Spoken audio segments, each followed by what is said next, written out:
Good evening धीरज जी। Sir नमस्कार। नमस्कार जी sir. Suryavanshi जी। कैसी रही राखी सर? राखी बढ़िया रही। अरे बहुत खर्चा हो गया सर। खर्चा क्या, खर्च खुशियां गिननी चाहिए, जितनी ज्यादा उतनी बढ़िया।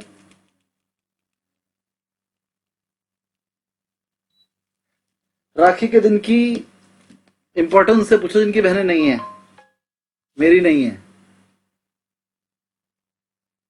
तो हम खर्चा करने को तैयार रहते हैं इस दिन। जिनकी है उन्हें कदर नहीं है, वो खर्चा सोचते हैं। मैम आपका क्वेश्चन शायद ये है कि मान लीजिए आपके पास 10 लाख रुपीस का पोर्टफोलियो है। हाँ। जो कैश की होती है आइटम या फ्यूचर ले लेते हैं अगर हम, तो उनका डेल्टा हमेशा 1 होता है, क्योंकि वो 1 रुपए पे 1 रुपए चल रहे हैं। उनका डेल्टा हमेशा 1 होता है। अब आपने 10 लाख रुपए का पोर्टफोलियो को हेज करना है। अब पहले तो आप ये चेक करिए पोर्टफोलियो है कौन सा। क्या ये निफ्टी के शेयर हैं, क्या ये मिड कैप, क्या ये बैंक निफ्टी है, या कुछ और है। अगर आप ये क्लियर ना हो पाए ये क्या है, तो बस फिर हम अज्यूम कर लेते हैं चलो निफ्टी से हेज करेंगे इसे। अगर निफ्टी और mid cap and small cap है, तीन है। तीनों है। तो मैम अगर 10 लाख का पोर्टफोलियो है तो आप थोड़ी थोड़ी पोजीशन तीनों में भी बना सकती है हेजिंग की, मतलब तीनों की पुट ले सकती है एक एक। वो आपने डिसाइड करना है मुझे किस चीज से हेज करना है, वरना आप हर चीज को अगर निफ्टी से भी हेज कर दो तो 80 to 90% हेज हो जाएगा वो, क्योंकि निफ्टी गिरेगी तो सारे शेयर गिरेंगे, निफ्टी बढ़ेगी तो सारे शेयर बढ़ेंगे। लगभग ऐसा होता है। तो हम ज्यादातर निफ्टी से हेज करते हैं, लेकिन ये आपकी मर्जी है, आप निफ्टी से करो, बैंक निफ्टी से करो या मिड कैप निफ्टी से करो, ये आपकी अपनी मर्जी है। अगर रेशो ज्यादा है तो मिड कैप निफ्टी से कीजिए, अगर आपके बड़ी कंपनियों का रेशो ज्यादा है तो निफ्टी से कीजिए। कैसे करेंगे वो बता रहा हूँ। आपने 10 लाख रुपीस का पोर्टफोलियो लिया, निफ्टी का एक लॉट कितने का होता है, 75 शेयर्स का 25,000 का कितना हुआ,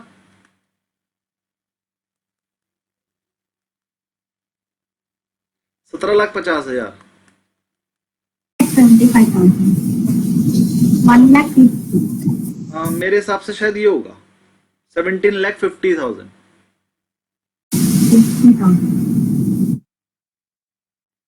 तो अगर आपका पोर्टफोलियो 10 लाख का है और आपको 17,50,000 के आइटम से हेज करना है, तो आप कितना डेल्टा उठाओगे। देखिए अगर आपने 1 के बदले 1 का डेल्टा उठा ले तो फिर तो 17.5 लाख हेज हो जाएंगे, फिर तो 17,50,000 हेज हो जाएंगे। हमें पूरा हेज तो करना नहीं है। तो 10 लाख के पोर्टफोलियो के लिए हमें जो अपना डेल्टा चाहिए वो चाहिए 10 लाख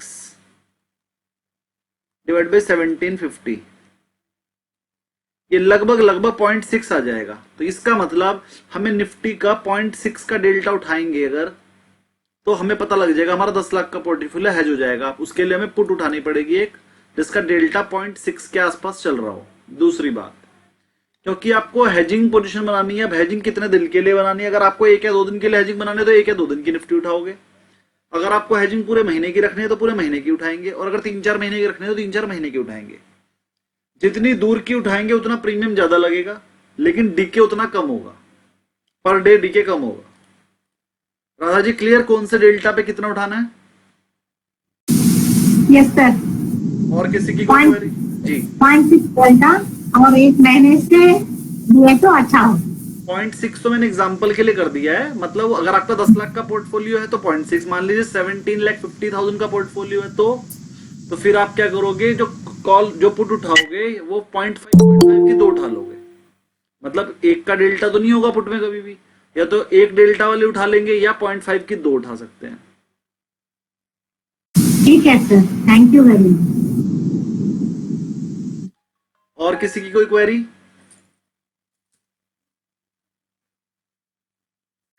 सर जैसे वो 26,650, 24,750 की पुट सेल करी मैंने, तो और निफ्टी है 24,500, तो इसका क्या मतलब है सर? मेरे को प्रॉफिट कब होगा? आ जाइए। अभी करंट मार्केट प्राइस है निफ्टी की 24,500। आपने सेल कर दी 24,750 की put, at the rate of कितने पे करी? सूर्यवंशी जी कितने पे, लगभग कितना प्राइस है? सर एक्चुअली बता रहा हूँ आपको, 1 सेकंड लगेगा।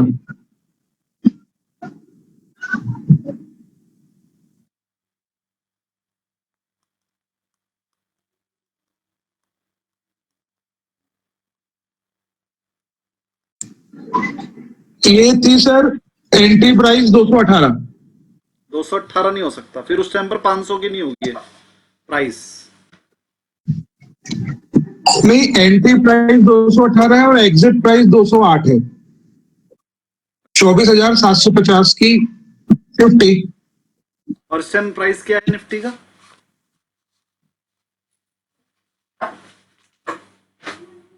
वेट पूरा बंद करो। निफ्टी का प्राइस क्या है इस टाइम पर? ओपन कर रहा हूँ सर।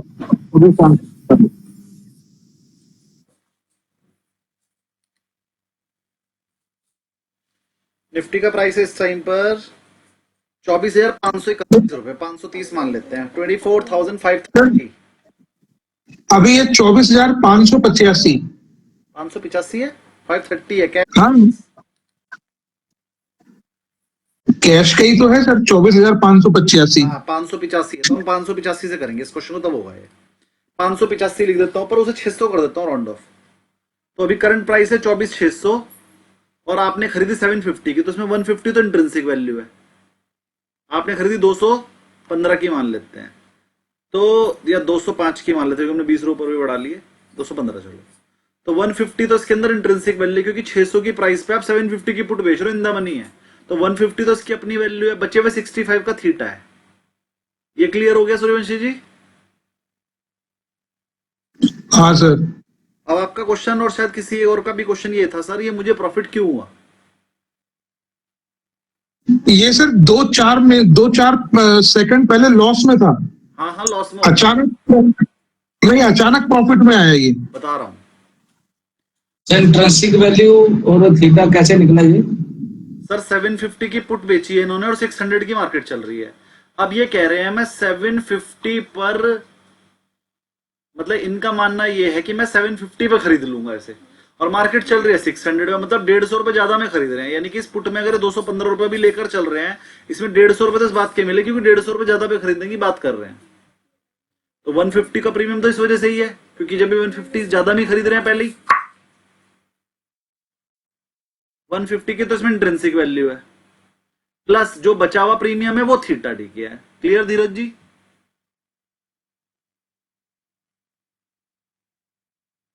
धीरज जी क्लियर? तो इसमें प्रॉफिट के चांसेस कम है सर, ये ज्यादा है। धीरज जी क्लियर? 24,600 की इन्होंने ये करंट मार्केट प्राइस है, हाँ जी। और 24,750 की पुट सेल की है इन्होंने। पुट सेल की है, पुट जितना ऊपर जाओगे उतनी, पुट सेल की है, हाँ उतना ही इंदा मनी हो जाएगी। हाँ, तो उसमें 150 रुपए, वो 150 रुपीज इंदा मनी है। और थीटा कैसे निकला सर? माइनस करके 215 215 माइनस 150, इंट्रिंसिक वैल्यू लेस कर दी, बचा हुआ सब थीटा है। क्लियर? तो इसमें क्या प्रॉफिट होने के चांसेस ज्यादा हैं सर? बिल्कुल सर, एक क्वेरी क्लियर होने दीजिए, मैं फिर प्रॉफिट पे आ रहा हूं। धीरज ji clear? Yes sir clear. चलिए अब मैं आगे बढ़ रहा हूं, किसी और को यहां तक कोई क्वेरी? अब मैं बता रहा हूं इसमें प्रॉफिट कब होगा, लॉस कब होगा, और ये थोड़ी देर पहले लॉस में क्यों थी और एकदम से प्रॉफिट में क्यों आ गई। इसमें थीटा की वजह से प्रॉफिट हो रहा है कि डेल्टा की वजह से? इंट्रिंसिक वैल्यू को हम डेल्टा भी बोल सकते हैं, बोलिए। Because of intrinsic value, he got the profit, sir. वो And delta. मैं बताता हूँ। Don't. अब मान लीजिए जो करंट मार्केट प्राइस है ये 24,000 से 24,620 हो जाए, 600 से 620 हो जाए, तो 20 पॉइंट्स बढ़ने की वजह से क्या होगा? अब इसका डेल्टा भी मैं मानकर चल रहा हूं 0.6 के आसपास होगा,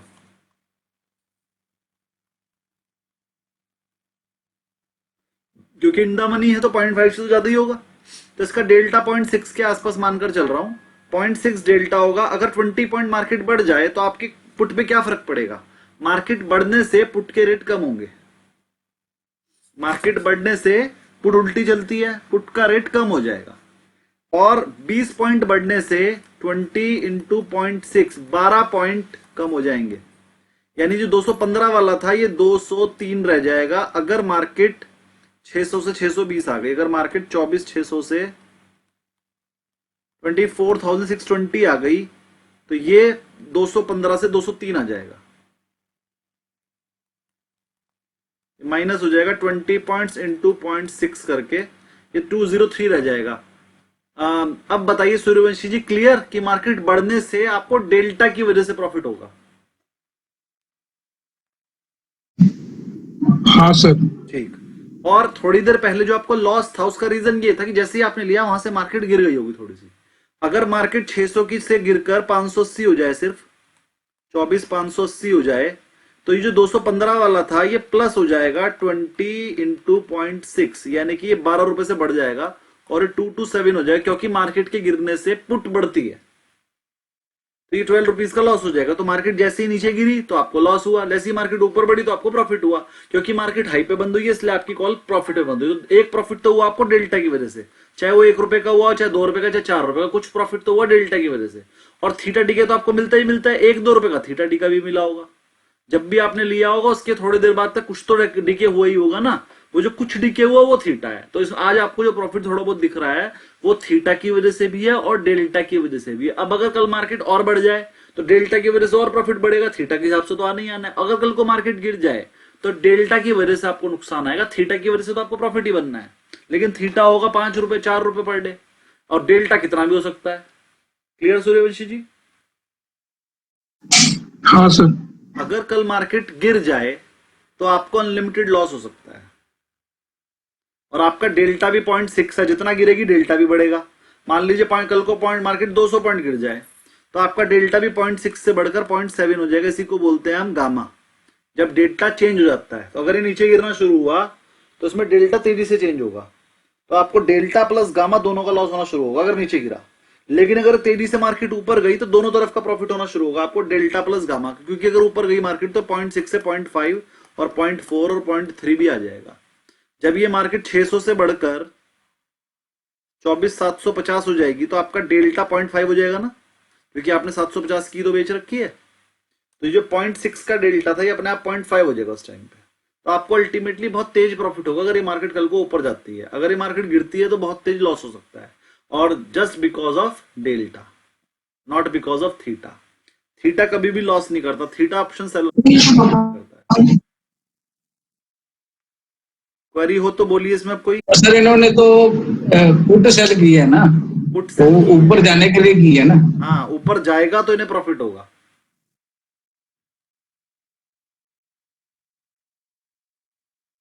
ठीक। और कोई क्वेरी किसी की?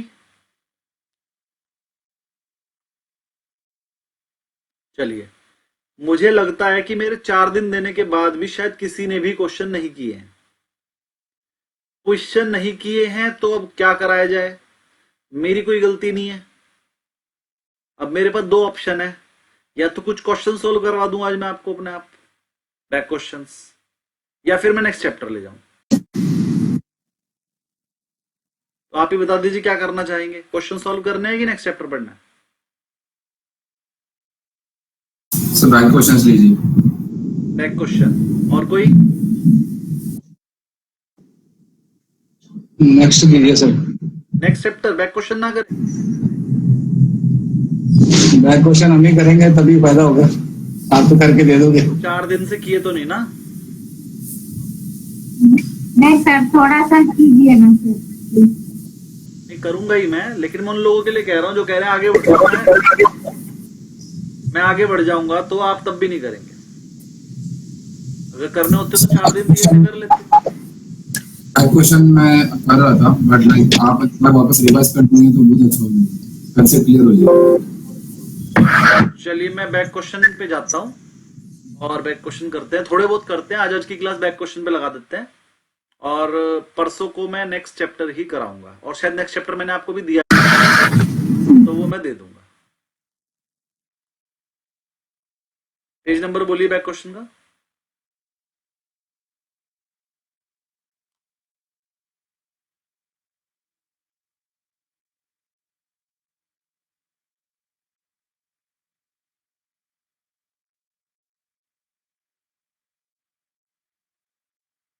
बताइए page number.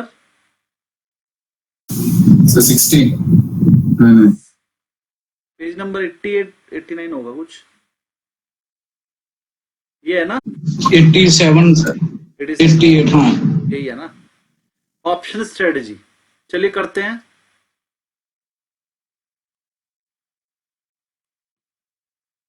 A trader buys a Nifty 18,000 की कॉल एट 120। एक ट्रेडर था, उसने 18,000 की कॉल 120 पे खरीद ली और 18,200 की कॉल 50 पे बेच दी। What is the net cost of this bull call spread? पहली बात तो इसे बुल कॉल स्प्रेड बोलते हैं, जिसमें हम करंट की कॉल खरीदते हैं और आगे की बेच देते हैं। तो वो कह रहा है इसमें नेट कॉस्ट क्या पड़ी उसे, जो उसकी जेब से गए होंगे पैसे। देखो 120 तो उसने सेल की, उसे मिले, और 50 की उसने कहा कि ट्रेडर बाइज, अच्छा 120 तो उसकी जेब से गए और 50 उसके पास आए। नेट कॉस्ट क्या पड़ गई उसे? 70। क्लियर सबको?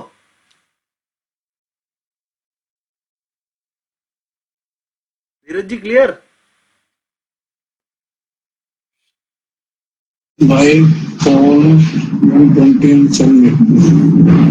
Yes sir. ठीक, नेक्स्ट क्वेश्चन में चलते हैं।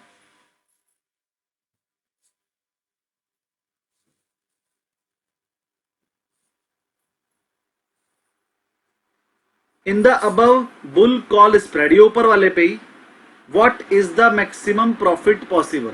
इसमें सबसे ज्यादा प्रॉफिट कितना हो सकता है बताइए, बस यही मेन क्वेश्चन है जो हर किसी के बस का एकदम से बताना नहीं है।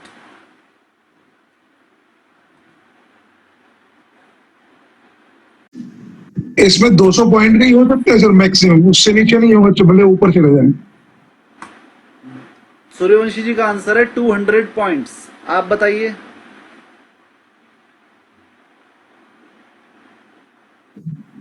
सर प्रॉफिट पूछा है तो 170।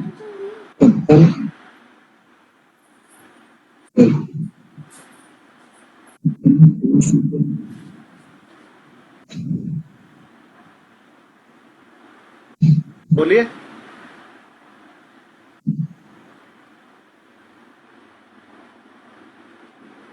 दाऊद जी बताइए क्या आंसर आएगा?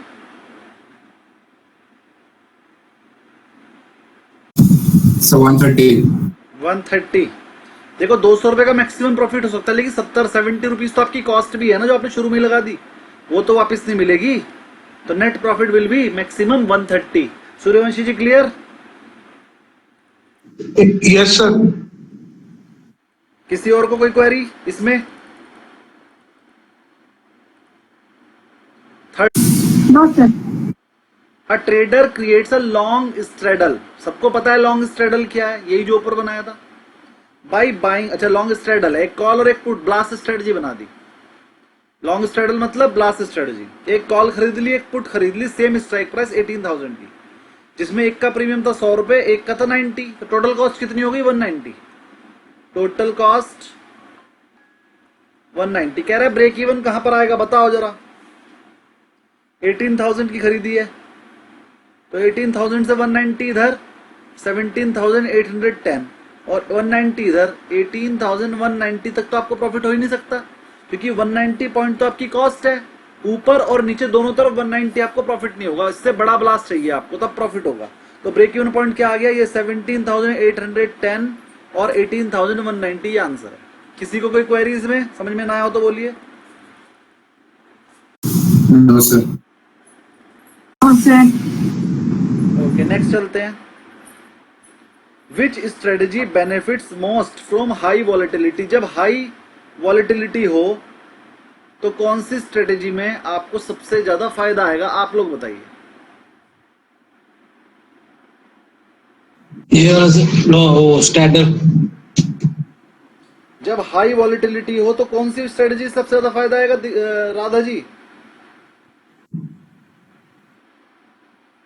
Last strategy, last sir. Strategy इन चारों में से कौन सी है? 1 second, please.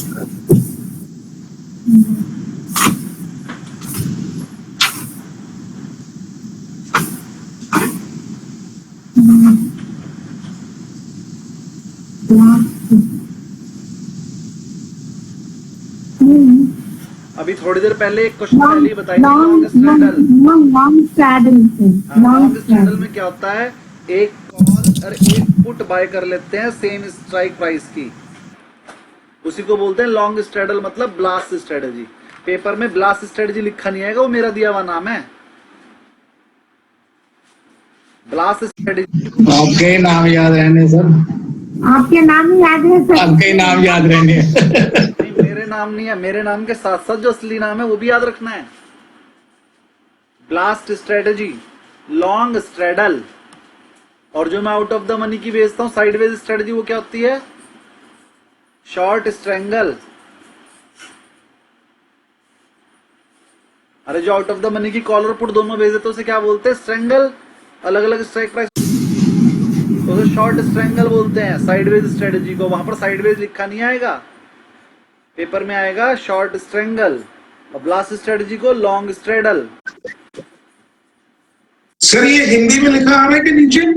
हाँ जी, ये हिंदी में मैंने वो कैप्शन ऑन कर दिया, जो तो इंग्लिश वाला सही से आ नहीं पाते, वो हिंदी में बात कर रहे हैं इसलिए हिंदी में आ रहा है। सर जो मैं करता हूँ 500 पॉइंट ऊपर 500 पॉइंट नीचे दोनों बेचना, उसको क्या बोलते हैं? Short strangle. ठीक है सर, तो मेरे को सबसे अच्छी वही लग रही सर। हम भी सबसे ज्यादा वो यूज करते हैं। चलिए जी अगला देखते हैं। सर आज मार्केट क्यों ऐसे मतलब एकदम से ऊपर आई है? अरे इतने दिन पहले बताया तो था, जो मर्जी 2 महीने में के अंदर अंदर 2 महीने मैंने अपने आप को सेव करने के लिए बोल दिए। एक ही महीने में मार्केट हाई काट देगी अपना, और हाई काट के और ऊपर जाएगी। इस बार नया हाई बनेंगे अब 27-28 हजार। सर तो ये सारा मैं ये फैक्टर बोल रहा वो हूँ, इसी भी पढ़ रहा है साथ में, और उसका भी पढ़ रहा है जो आप डाटा निकालते हो। हाँ, डेटा की वजह से शॉर्ट कवरिंग डेटा है अब इसमें। अब शॉर्ट इतना कवरिंग बेच लिया है, इतना ज्यादा बेच लिया है कि अब मार्केट बढ़ेगी बढ़ेगी, और डीआईएस के पास बहुत पैसा है। एफआईआईज ने इतना बेच दिया, सब डीआईएस ने खरीद रखा है। और अभी भी हमारी जो सर आप बोल रहे थे कि 40% जो है एफआईआई के पास अभी भी हमारी मार्केट कैप्चर कर रखी है उन्होंने। सारे एफआईआई ट्रेडर नहीं होते, वो एफआईआई ऐसे हैं जिन्होंने लाखों साल हजारों सालों से लगाई रखा है हमारे यहाँ पैसा, वो निकालते ही नहीं है। 40% का 40% पैसा नहीं निकलेगा कैश वाला, उसमें हेजर्स हैं, गवर्नमेंट फंड है। अब सिंगापुर की गवर्नमेंट ने $1 लाख हमारे यहाँ लगाए हुए, $1 लाख करोड़ निकालेगी थोड़ी भाई। अमेरिका वालों को ब्याज थोड़ी मिलता है, उन्हें पता है इंडिया की मार्केट में लगाए रखो। हमारे यहाँ तो ब्याज पता नहीं मिले ना मिले, इंडिया से तो 12% की रिटर्न तो मिनिमम आ जाती है। उन्हें 2% और 4% का ब्याज इतना मोटा लगता है, वो तो पागल हो जाते हैं। 2% का 2% ब्याज मिलेगा, मजे ही आ गया, घर बेच के लगा देंगे 2% के लिए। यहाँ उन्हें 12% सेफ मिलता है बिल्कुल, ठीक है ना। तो वो कभी भी पैसा नहीं निकाल लें। कुछ कंट्रीज तो ऐसी हैं जो इंडिया, चाइना, पाकिस्तान जैसी कंट्रियों के ब्याज से ही पल रही है। अगर हमारे ब्याज ना दें हम उन्हें, तो उन पे काम ही नहीं है कुछ। उनके पास तो बस पैसा है, और उन्होंने पैसा हम जैसों को उधार दे दिया। उनकी जीडीपी का 10% तो हमारे ब्याज से चलता है। बहुत सारी कंट्रीज हैं, और अमेरिका कंट्री लगभग 50% कंट्री चलती है दूसरों में इन्वेस्टमेंट करके। अपने यहाँ तो वो इन्वेस्टमेंट करता ही नहीं, उस पर इतना पैसा है। वो चाइना को, इंडिया को, पाकिस्तान को, छोटी छोटी कंट्रीज को, जिम्बाब्वे, कंबोडिया, सबको पैसा देता है। सर मैंने एक वीडियो देखी थी, उसपे वो बोल रहा था कि 2008 में अमेरिका के अंदर कोई बैंक है, वो बैंकक्रप्ट हो गया Lehman brother due to Lehman brother. तो वो भी मतलब यही हुआ कि उन्होंने मतलब जो बिल्डिंग के रेट थे रियल एस्टेट के, वो ऐसे बढ़े जा रहे थे, और उन्होंने पैसा उठाया मार्केट से ऐसे। वो कई जो वहां के इन्वेस्टर थे वो बिल्कुल जीरो होके सड़क पर आ गए थे। और फिर उसके बाद वो एक ही बंदा था जिसने बोला था कि जब मार्केट क्रैश होगा इसका, तो 500 करोड़ तक किसी बिल्डिंग की भी कोई वैल्यू नहीं पड़ रही थी, 500 वाले भी 50 करोड़ तक आ गए थे, मतलब कोई रेट ही नहीं थे उनके। लीमैन ब्रदर कोलैप्स में ये हुआ था, एक बैंक था वहां पे लीमैन ब्रदर्स वालों ने मार्केट को जम के फाइनेंस किया, प्रॉपर्टी गिरवी रख ली और लोन दे दिया। अब आगे से किस्तें आने आ गई बंद, फिर आगे से किस्तें आनी हो गई बंद। अब बैंक का रूल ये है, चाहे तुझे आगे से किस्त मिले ना मिले, तुझे तो देनी पड़ेगी पीछे। तो वो कहाँ से देगा? उसके पास जो है प्रॉपर्टियां गिरवी थी, लेकिन उन प्रॉपर्टियों पे किस्त नहीं आ रही थी। जब इंस्टॉलमेंट नहीं आ रही थी तो वो आरबीआई को जो उसे पैसा देना था, अपने फेड को जो पैसा देना था, दूसरे बैंकों से जो उसने लोन लिया हुआ था, या मान लीजिए रिजर्व बैंक से जैसे हम लेते हैं ऐसे उसने फेड से लिया होगा, या मान लीजिए कोई बॉन्ड इशू करके दूसरी कंट्रीज में लिया था, तो उसने कई कई जगह से पैसा लिया हुआ था। कहाँ से लिया हुआ था? एग्जाम्पल के लिए देखते हैं, उसने अपनी पब्लिक से पैसा उठाया हुआ था डिबेंचर्स इशू करके, उसने फेड से पैसा उधार लिया हुआ था, जैसे हम आरबीआई से लेते हैं बैंक यहाँ के, फेड से पैसा लिया हुआ था, उसने फॉरेन करेंसी बॉन्ड इशू किए हुए थे इंडिया को, चाइना को, पाकिस्तान को, कंबोडिया को, जिम्बाब्वे को, हर एक देश को, और बहुत बड़ी अमाउंट में कर रखे थे। हर एक देश का उधार था उसके सिर पे। तो उसने अब उन सबकी पेमेंट करनी थी, वो कर ही नहीं पा रहा था। अब वो अपने जिनसे उधार ले रखा तो उनके ऊपर कार्रवाई भी कर रहा है। वो कह रहे भैया ले लो, जो करना कर लो, हम तो दे ही नहीं पा रहे। तो उसके ज्यादातर जो उसके जो लोन थे वो बेड डेट्स हो गए थे, एनपीए हो गए थे। जब उसके पास पेमेंट नहीं आई तो वो आगे नहीं दे पाया। 1 महीना, 2 महीना, 1 साल, 2 साल, 3 साल तो चला लेते हैं सर। अल्टीमेटली जब पैसा नहीं मिलता है तो फिर जो लेंडर्स होते हैं वो कर देते हैं केस, और उस टाइम पर बैंक हो जाता है बंद। तो बिल्कुल वैसे ही केस वगैरह करने के बाद, केस तो उसमें बहुत टाइम से चल रहे थे, वो कह रहा था मैं दे दूंगा, मैं दे दूंगा, मैं दे दूंगा, लेकिन एक टाइम आया उसने शाम को शटर ही बंद कर दिया और कह दिया मैं दे ही नहीं पाऊंगा।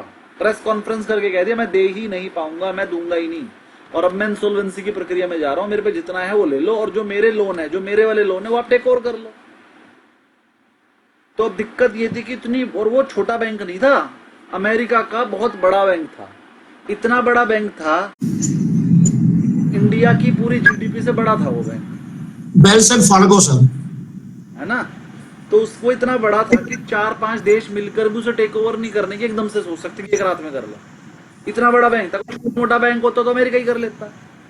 तो अमेरिका के बड़े बैंक की तरह था। जैसे हमारे यहाँ पे हम सबसे बड़ा बैंक बोले तो किसे बोलेंगे? HDFC, दूसरे नंबर पे ICICI, तीसरे नंबर पे SBI, चौथे नंबर पे PNB, पांचवें नंबर पे बड़ौदा। अब अगर मैं कह दूं बड़ौदा फेल हो गया तो बड़ौदा को तो SBI भी टेक ओवर नहीं कर सकता। बड़ौदा अपने आप में इतना बड़ा बैंक है भाई, 5वें नंबर का बैंक है तो बड़ा ही होगा ना। अब ऐसे ही लीमन ब्रदर जो वहां के थे वो बड़े बैंक थे। वो बड़ा बैंक अगर कोलैप्स कर जाएगा, और फिर उसे पैसे किसने दे रखे हैं? अब मान लीजिए लीमन ब्रदर के बॉन्ड में पैसा लगा रखा है हमारे यहाँ के करूर वैश्य बैंक ने। करूर वैश्य बैंक ही नहीं मर जाएगा? अगर लीमन ब्रदर्स ने मान लीजिए 2 लाख करोड़ रुपया करूर वैश्य बैंक ने लगा रखा था, मतलब उधार दे रखा था लीमन ब्रदर्स को, अब लीमन ब्रदर्स कह रहा मैं दे ही नहीं पाऊंगा, तो इधर करूर वैश्य बैंक अपनी डेट्स कैसे देगा? करूर वैश्य बैंक को जो पैसे चाहिए थे वो अब आएंगे ही नहीं। करूर वैश्य बैंक है ही टोटल 2000 करोड़ का, 1000 करोड़ उसके लीमन ब्रदर्स ही मार गया, वो तो खत्म हो जाएगा बैंक। तो सबको ये डाउट हो गया था अगर लीमन ब्रदर्स कोलैप्स कर गया है तो जिस बैंक ने उसे पैसा दिया होगा, जिस गवर्नमेंट ने, अब कंबोडिया है साला, पूरा देश ही इतना सा है, अब कंबोडिया ने मान लो लीमन ब्रदर्स को 1000 करोड़ दिए होंगे तो देश ही खत्म हो जाएगा, पूरा देश ही गुलामी करेगा पाकिस्तान की तरह। समझ रहे हैं? तो एक बैंक के कोलैप्स होने से बहुत सारी अर्थव्यवस्थाएं, बहुत सारी कंट्रीज कोलैप्स हो सकती थी, बहुत सारी बड़ी कंपनियों के बड़े बैंक कोलैप्स हो सकते थे। इस डर से मार्केट गिर गई, हुआ कुछ नहीं था। अरे एक बैंक कोलैप्स हुआ, थोड़ा टाइम दो, 1 महीने के अंदर दूसरे बैंकों से टेक ओवर कर लेंगे। एक देश के नहीं कर पाएंगे तो 4 देश के मिलकर कर लेंगे। प्रॉपर्टी तो उसके पास है, कोई फ्रॉड थोड़ी हुआ है। उसके पास 100 रुपए की प्रॉपर्टी है, 70 रुपए के लोन बांट रखे हैं, बस वो 70 रुपए वाले अपने लोन दे नहीं पा रहे। अब वो उनपे कार्रवाई करके ही तो प्रॉपर्टी बेचेगा। प्रॉपर्टी के एक दिन में थोड़ी बिक जाती है, टाइम लगता है, 2-4 साल का, बिक जाएगी, पैसे वापस आ जाएंगे। अल्टीमेटली उस बैंक को अमेरिका के ही दूसरे बैंक्स ने टेक ओवर कर लिया और बाद में सारी वो प्रॉपर्टी बिक बुका के जैसे भी किया होगा एडजस्टमेंट हो गया, या तो लेंडर ने पैसे दे दिए या फिर उन्हें प्रॉपर्टी बेच दी। अल्टीमेटली वो सॉल्व हो गया। लेकिन उस टाइम पर क्या था, एक मन में डर बैठ गया सबके, अमेरिका का बैंक डूब गया, अब तो सब डूब जाएंगे। और देखो बात भी सही थी, अगर वो प्रॉपर्टी उस टाइम पर ना बिक पाती या कोई दूसरा बैंक उसे टेक ओवर करके ना काम कर पाता तो सच में बिक जाते। चलो 2008 की बात तो छोड़ो, अभी 2025 चल रहा है, 2023 या 24 में थोड़े दिन पहले क्रेडिट स्विस डूब गया था। वो लीमन ब्रदर्स से भी बड़ा बैंक था। किस किस को पता है क्रेडिट स्विस के बारे में?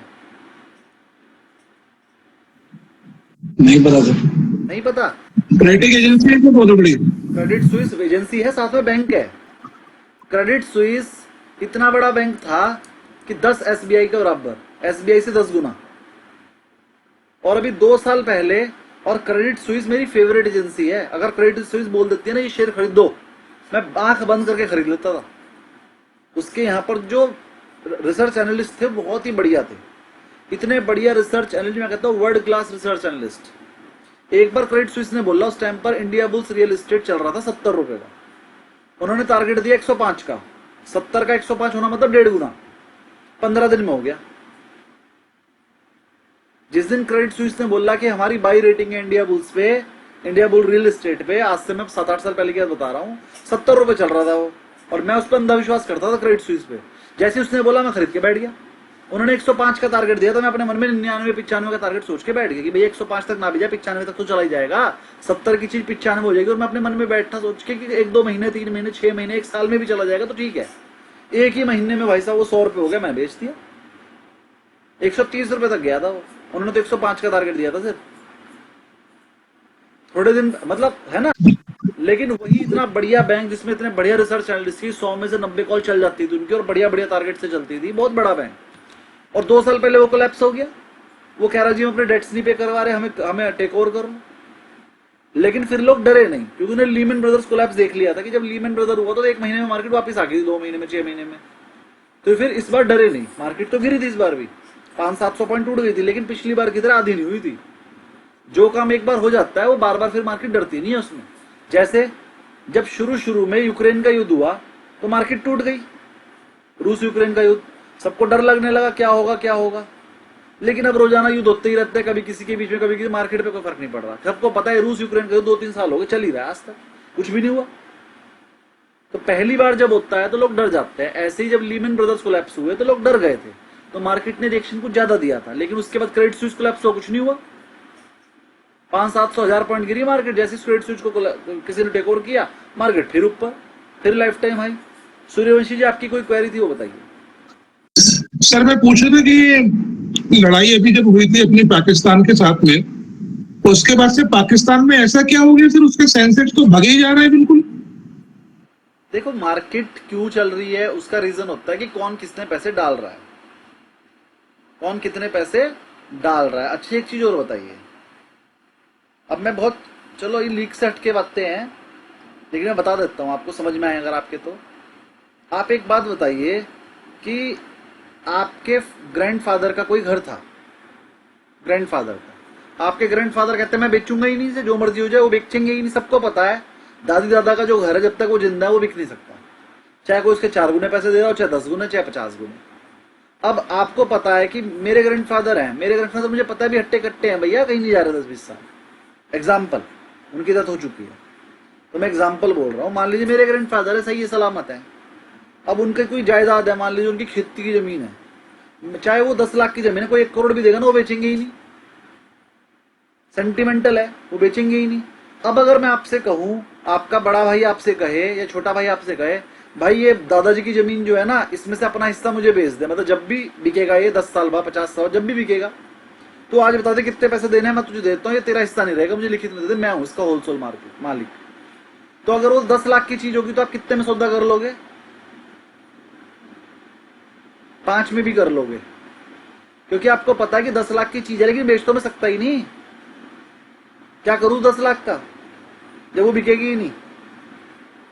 तो अगर आपने भाई से कहा भाई या तो पूरा का पूरा तू रख ले, या पूरा का पूरा मैं रख लेता हूं, बता कितने देगा या कितने लेगा। अगर आपने कहा भाई मैं 10 लाख की चीज है, मैं 10 लाख के हिसाब से करूंगा, तो ला तू दे दे भाई, मैं ले रहा।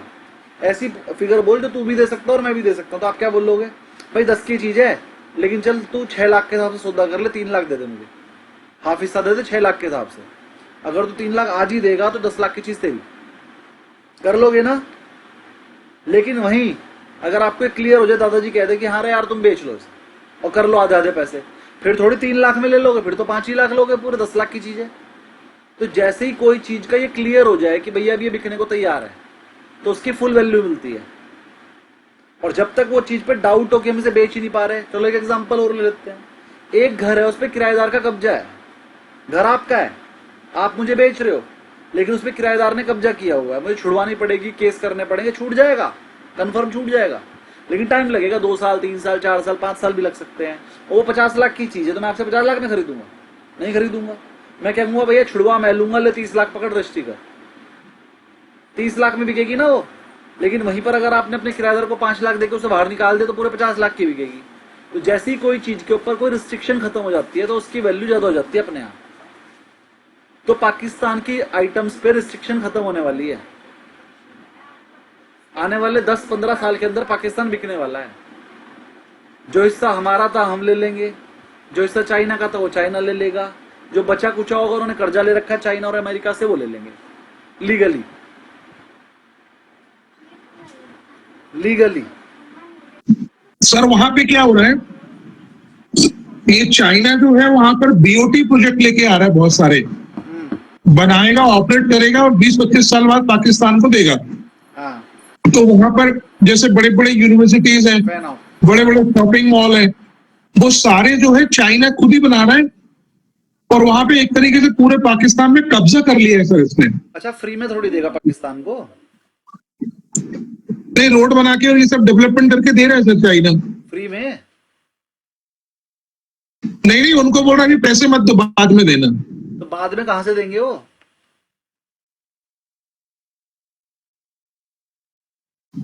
टैक्सी पर ले रहे वो, वहां से जो कलेक्शन होगी उसी के हिसाब से वो उसको पैसा देंगे, क्योंकि उनके पास फंड ही नहीं है। अल्टीमेटली पूरे पाकिस्तान को वो चाइना चलाएगा ना, इनडायरेक्टली वो पाकिस्तान को खरीद रहा है। इनडायरेक्टली पाकिस्तान उसकी ज्यादा ना, भाई तुम पैसे दे नहीं पा रहे, रोड मेरी हो गई, अब यहाँ तो जब भी जो भी चलेगा मुझे टैक्स देना ही पड़ेगा, टैक्स पे अपनी मर्जी से लूंगा वरना तुम पैसे दे दो, यही होगा ना। ऐसे ही हो रहा है सर, वहां की यूनिवर्सिटी और सब चीज बिक रही है। अब मैं बता रहा हूं आपको इंडिया की रणनीति क्या है।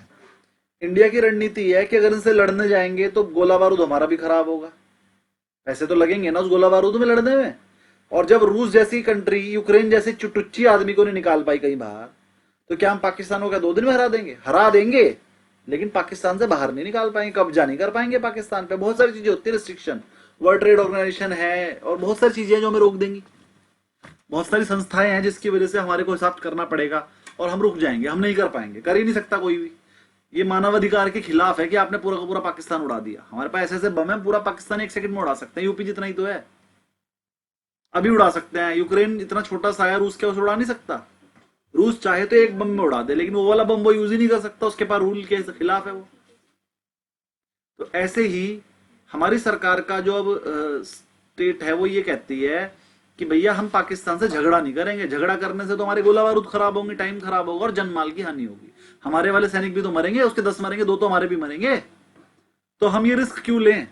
हमारी सरकारें सोच रही है कि इसको ना कंगाल कर दो, पानी रोक दो, इसके जो है व्यापारिक तरीके पे करो काम जिससे कि व्यापारी ना कर पाए किसी से, तो अल्टीमेटली कंगाल हो जाएगा। कंगाल होने के बाद ये जो किराएदार है, जो इसने हमारी वाली संपत्ति पे कब्जा किया हुआ है किराएदार की तरह, रजिस्ट्री तो आज भी हमारे नाम है, कागजों में तो हमारे नाम है आज भी, लेकिन हम किसी वजह से इससे खाली नहीं करा पा रहे। जब ये कंगाल हो जाएगा और ये बेच रहा होगा सब कुछ और इसके हाथ में सरकार नहीं रहेगी, तो भी वो चाइना वाले हमारी संपत्ति पे कब्जा नहीं कर पाएंगे, क्योंकि नाम तो वो हमारे है। या तो वो पाकिस्तान कब्जा करके रख सकता है या वो हमें दे सकता है। तो अल्टीमेटली लास्ट में वो खुद कहेगा इंडिया से, भैया पैसे दे दो मुझे और ये कब्जा वापस ले लो, आप रख लो लीगल तौर पे, तब हम थोड़े बहुत पैसे दे देंगे। इससे ज्यादा पैसा तो हमारा झगड़ा करने में खर्च हो जाता है गोला बारूद में, तब हम उसे बढ़िया मोटा पैसा दे देंगे, उसे वो मोटा दिख रहा होगा, हमें वो छोटा दिख रहा होगा। हम उसे दे देंगे $1 लाख बिलियन, उसके लिए तो भाई साहब उसकी अर्थव्यवस्था का पूरा 1 साल का बजट है ना। हमारे लिए भी अमाउंट बड़ी है, लेकिन दे देंगे, इससे ज्यादा को तो गोला बारूद खर्च हो जाता लड़ने में।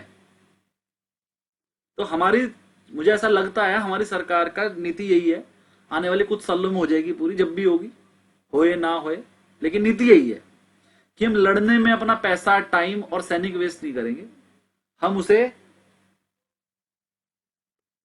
व्यापारिक तौर पे मारेंगे, उसे कंगाल बना के रख देंगे।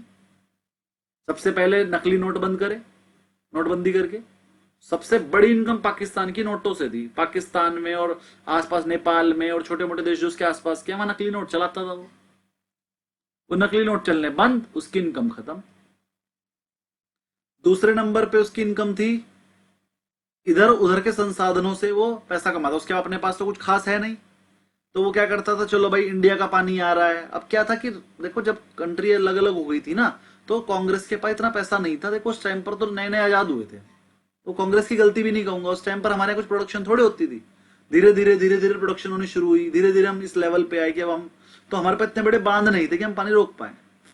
और मोदी जी ने तो 10 साल पहले से बांध बनाने शुरू कर दिए थे बिना किसी को बताए। कांग्रेस का क्या हिसाब है, 1 रुपया खर्च करती थी 100 बार गा देती थी। मोदी जी का क्या हिसाब, चुपचाप बांध बनाने शुरू करे।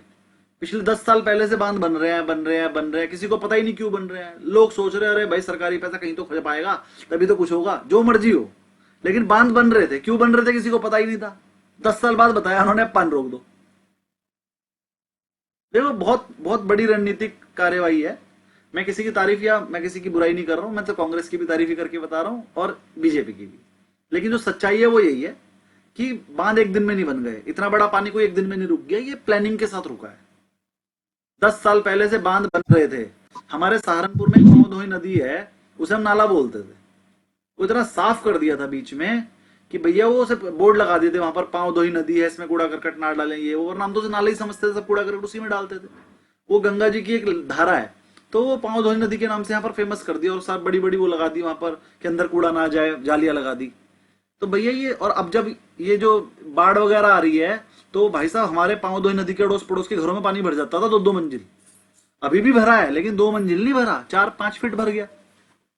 ये सब कुछ प्लानिंग के साथ किया गया है कि पानी जब इतना रोकेंगे तो कहीं ना कहीं हमारे ही तो नदी तालाब बड़े हो जाएंगे। तो उन्हें पहले ही बढ़िया कर दिया गया, डैम बना लिए गए, नदी चौड़ी कर ली गई, सफाई वगैरह कर दी गई कि पानी कहीं अटके ना, बड़े बड़े सीवर लाइन जो सारे शहरों में लगा दिए गए। पिछले 10 साल से हो क्या रहा है, पूरे देश की सारी सड़कें, सारे सीवर लाइन सब बदल दिए। क्यों बदले, क्योंकि ये पानी रोकना था और इसे रोकने के लिए हमारे सीवर लाइन वगैरह बड़ी होनी चाहिए थी, वरना फट जाती। पूरे देश की धीरे धीरे ठीक की गई है, 10 साल लगते हैं इस काम में। चलिए खैर, तो पाकिस्तान वाला क्वेश्चन पूरा हो गया। शायद हमारे देश की रणनीति यही है कि लास्ट क्वेश्चन पूछो तो सर। हाँ पूछिए। कि कल मोदी जी ने बोल दिया कि ये टैरिफ की मुझे बहुत बड़ी कीमत चुकानी पड़ेगी, मेरा बहुत बड़ा पर्सनल लॉस। तो कई लोग ये कयास लगा रहे हैं कि मोदी जी शायद रिजाइन करने वाले हैं। नहीं, मोदी जी रिजाइन नहीं करने वाले हैं। मैं आपको बताता हूं क्या होगा। मोदी जी देखो, जो भी काम कुछ होता है ना, जो भी काम कुछ होता है उसके लिए पीएम जिम्मेदार होता है। अच्छा हो तो पीएम ने किया, बुरा हो गया तो पीएम की वजह से हो गया। और इसमें कुछ गलत बात नहीं है, सही बात है कि मोदी जी उस गलती को ये नहीं कह रहे हमारी गलती थोड़ी है, ये तो डोनाल्ड ट्रंप ने लगा दिया उसकी गलती है। कांग्रेस होती तो यही बोलती, कहती हमने थोड़ी कुछ किया, ट्रंप ने किया। लेकिन मोदी जी का कहना यह था कि भैया ये जो सब हुआ है ना, ये मेरी गलती थी और मैं इसका खामियाजा भुगतूंगा। वो कम से कम अपनी जिम्मेदारी ले रहे हैं, है ना। और अब इसको सोल्यूशन भी निकालेंगे। अब आप इसे छोटा मत समझिए। कपड़े के व्यवसायी, मैं आपको बता देता हूं, हमारे इंडिया में और बांग्लादेश तो खासकर, त्रिपुर एक जगह है हमारे इंडिया में, वहां पर कपड़ा बनता है बहुत ज्यादा। टी शर्ट वगैरह जो ये पहन रखी है मैंने, ये त्रिपुर में सबसे ज्यादा बनती है ना। लेडीज टी शर्ट और जेंट्स टी शर्ट, सबसे ज्यादा काम जो है त्रिपुर से होता है। ये हमारे इंडिया का ही पार्ट है, बांग्लादेश के पास बॉर्डर पे पड़ता है, कर्नाटका में। तो त्रिपुर में सबसे ज्यादा बनती हैं। अब त्रिपुर वाले कोई हमारे को इंडिया में बना के थोड़ी देते हैं, वो टोटल प्रोडक्शन का 90% तो करते हैं एक्सपोर्ट, चाइना में, अमेरिका में, सब जगह पर 90%। और भाई साहब 10% हमें देते हैं इंडिया में, और हम इंडिया में सिर्फ 10% खा पाते हैं, इतनी प्रोडक्शन है वहां पे। और वो एक्सपोर्ट करते हैं बना बना के। ये जो एडिडास हो गया आपका और ये सब हो गया, सब इंडिया में जो बनते हैं, बाद में जाते तो अमेरिका है। अमेरिका की तो ब्रांड एडिडास, बनाता इंडिया में है क्योंकि यहाँ पर कपड़ा सस्ता है, लेबर सस्ती है, बनाता इंडिया में, फिर पैकेजिंग करके अमेरिका पहुंचा देता है, अमेरिका में बेच देते हैं हम। तो अब वो सब एक्सपोर्ट यूनिट जो हमारी इंडिया में थी वो बंद हो गई है। क्यों?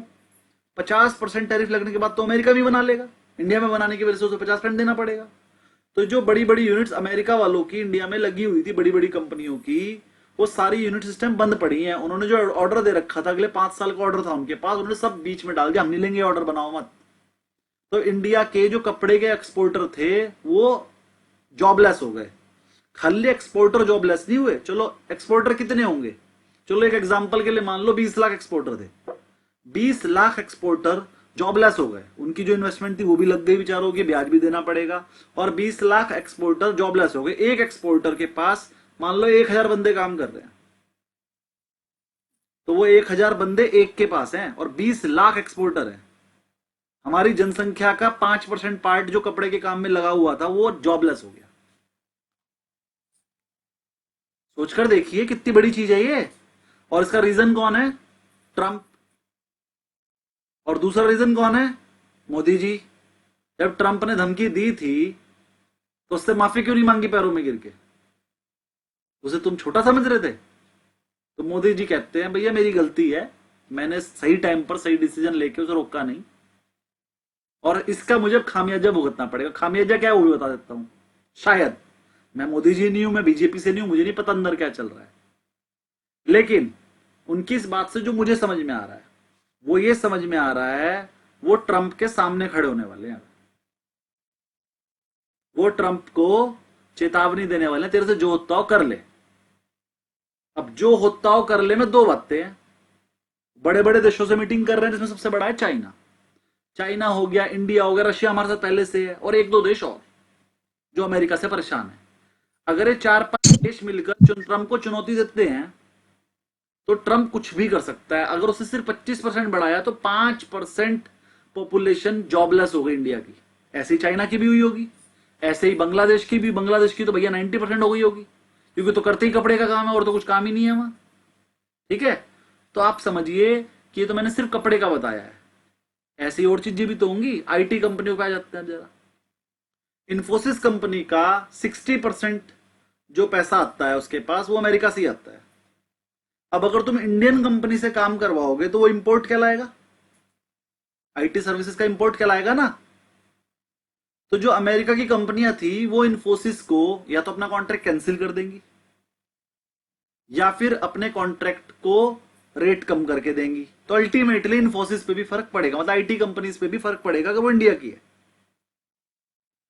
अगर इंडिया की कंपनी अमेरिका को सर्विसेज देगी तो उस पर टैक्स ज्यादा लगेगा, तो कहीं ना कहीं आईटी कंपनीज का प्रॉफिट भी जो अमेरिका से काम करती हैं कम हो गया है।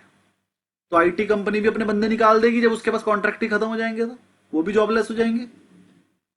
तो इस चीज से अब जो मोदी जी का कहना है ना कि मुझे खामियाजा भुगतना पड़ेगा, मुझे ऐसा लगता है अगले आने वाले 15 दिन 20 दिन में मोदी जी ट्रंप को चेतावनी देने वाले हैं कि भैया अब तेरे से जो होता हो कर ले, हमें तेरे से इंपोर्ट एक्सपोर्ट करना ही नहीं, रखना ही नहीं, हम अपना देख लेंगे जैसे होगा। और 5 देश अपने आपस में इंपोर्ट एक्सपोर्ट कर लेंगे। भाई तू क्या कर सकता है? हम पाँचों पे लगा दे, हम एक्सपोर्ट बंद कर रहे तुझे, तो हमसे करी मत, खरीदी मत, सारी चीजें अपने यहां बना, अमेरिका में बना अमेरिका में। सबसे बड़ी दिक्कत आएगी ट्रंप को दवाइयों की, दवाइयां ही नहीं है उसके पास, सबकी सब इंडिया से जाती है सस्ती दवाइयां। बहुत चीजों की दिक्कत आएगी। ट्रंप अपने आप को सोच रहा है मैं सब कुछ हूं। ठीक है भाई तू सब कुछ है, लेकिन सब कुछ होने के बाद भी सब कुछ नहीं है। ठीक है, तेरे चक्कर में हम तो बर्बाद ही हो जाएंगे, थोड़ा सा तुझे भी दिक्कत आएगी।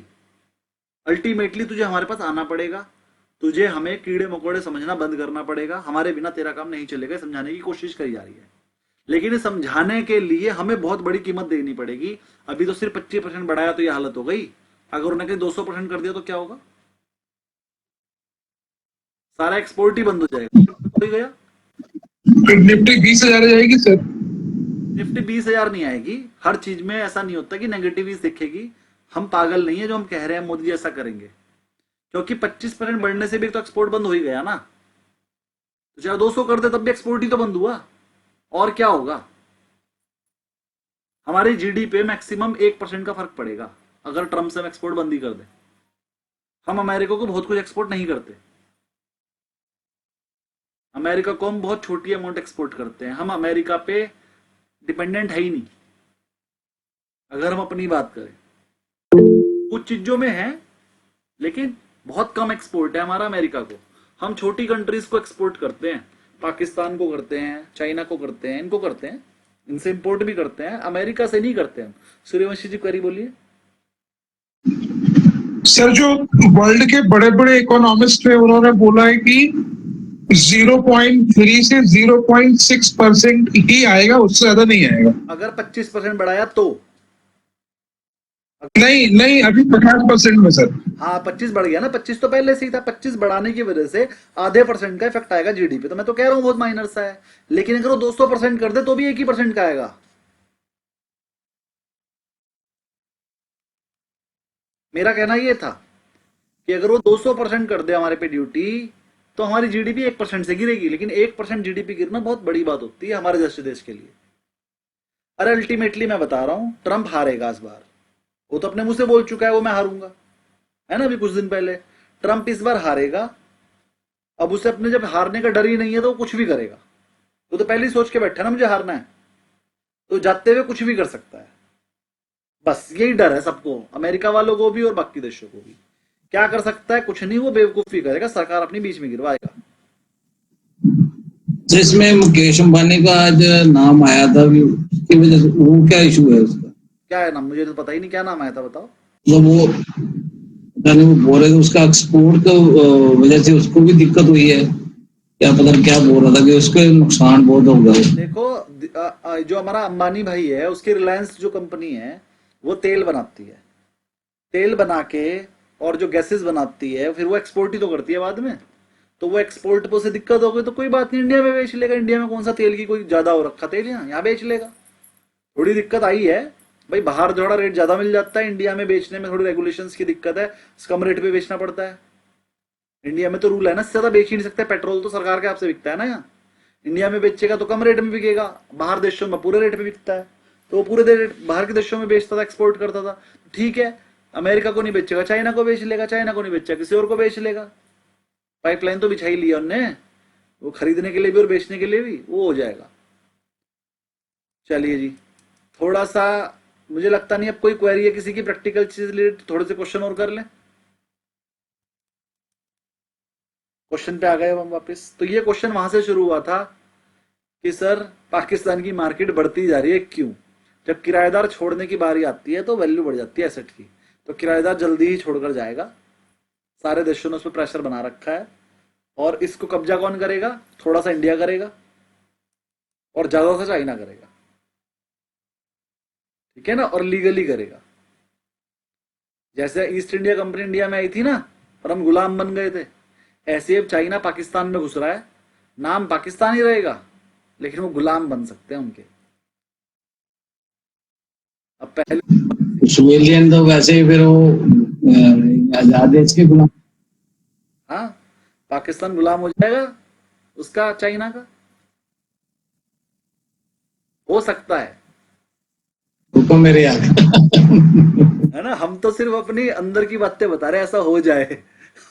हम कोई अंदर के बंदे थोड़ी, हमें थोड़ी पता है क्या होगा, हम तो अंदाजा बता रहे हैं। चाइना की प्लानिंग यही है। लेकिन चलिए बढ़ते हैं आगे।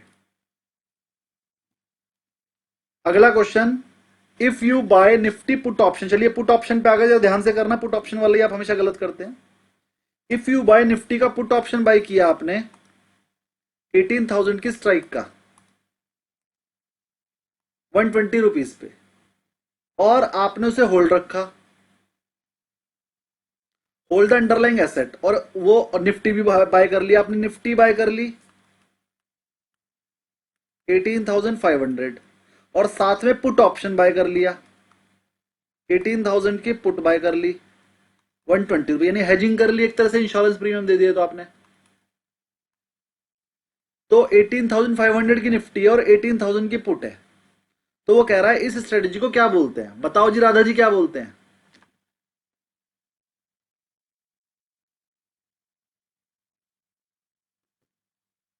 Radha ma'am, are you in the class?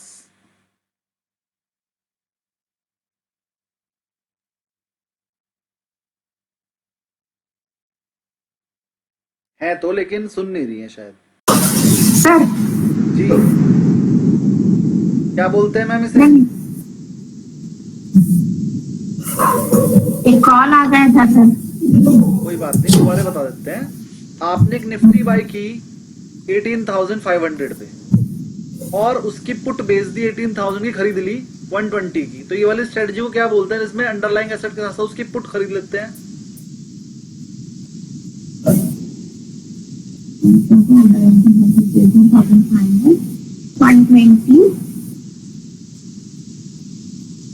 क्या बोलते हैं? Protective. Very good, protective put बोलते हैं। और ये जो 120 है इंश्योरेंस प्रीमियम का काम करता है, और इस वाली स्ट्रेटेजी को बोलते हैं प्रोटेक्टिव पुट। अब इस वाली स्ट्रेटेजी में अगर मार्केट नीचे जाएगी तो आपको पुट प्रोटेक्ट करेगी, आपको लॉस होने नहीं देगी। अब इस वाली स्ट्रेटेजी को बनाने के बाद मैक्सिमम लॉस कितना होगा दाऊद जी बताइए? मैक्सिमम लॉस कितना हो सकता है अब? सर इसमें आपका स्क्रीन दिखाई नहीं दे रहा सर। अरे ऐसा कैसे हो सकता है? बाकी सबको दिख रहा है? हाँ दिख रहा है सर, सर। दिख रहा है सर। सबको दिख रहा है। दाऊद जी बताइए कितना मैक्सिमम लॉस स्ट्रेटजी में कितना है? 120। 120। और किसी का कोई आंसर? Sir 18,000 minus 120। नहीं, मैक्सिमम लॉस पूछा है मैंने, ब्रेक इवन पॉइंट नहीं। मैक्सिमम लॉस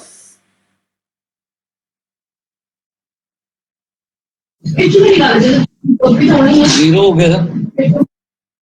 अरे मैक्सिमम लॉस कितना है मतलब अगर मार्केट नीचे गिरने लगे तो मैक्सिमम लॉस कितना होगा? 120।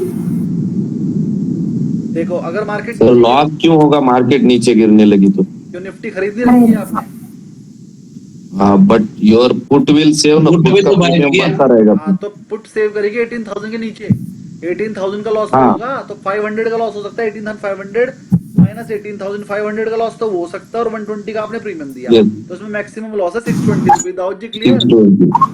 Yes sir, yes sir, yes sir, तो गलती नहीं करनी है, पेपर में ऐसे ऐसे क्वेश्चन आएंगे। Yes sir sir. 18,500 ये कैश में है फिर? हाँ जी, ये 18,500 खरीदा कितने में सर अपन ने? 18,500 में तो खरीदा निफ्टी। नहीं सर, नहीं, प्रीमियम। ये प्रीमियम। सर जी निफ्टी खरीदी है, निफ्टी का प्रीमियम नहीं होता, निफ्टी के तो प्राइस होते हैं। निफ्टी का फ्यूचर खरीद लिया 18,500 पे और साथ में 18,000 की पुट खरीद ली, तो 18,500 से 18 तक का लॉस तो होगा। वहां तो प्रोटेक्ट नहीं किया आपने उसे, आपने तो 18,000 की पुट ली है। अगर आपने 18,500 की ली होती तो 18,500 के नीचे ही प्रोटेक्ट कर देता, लेकिन जो आपने 18,000 की ली है तो 500 का रिस्क तो है अभी आपके सिर पे। आपने इंश्योरेंस लिया है 18,000 नीचे जाने पे। 18,000 तक का लॉस हो सकता है, प्लस 120 जो प्रीमियम दिया वो भी लॉस हो सकता है। तो इस वाली स्ट्रेटेजी में मैक्सिमम लॉस है 620 का और मैक्सिमम प्रॉफिट अनलिमिटेड। जितना निफ्टी ऊपर जाएगी उतना ही प्रॉफिट। पुट जीरो हो जाएगी और निफ्टी में प्रॉफिट होता चला जाएगा। तो अगर सर अनलिमिटेड प्रॉफिट होगा तो वो स्ट्रेटजी क्या बनती है?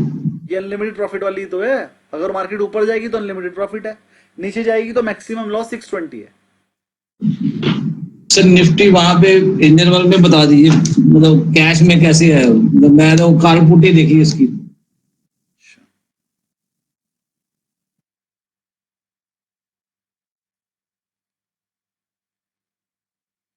फ्यूचर नहीं देखा?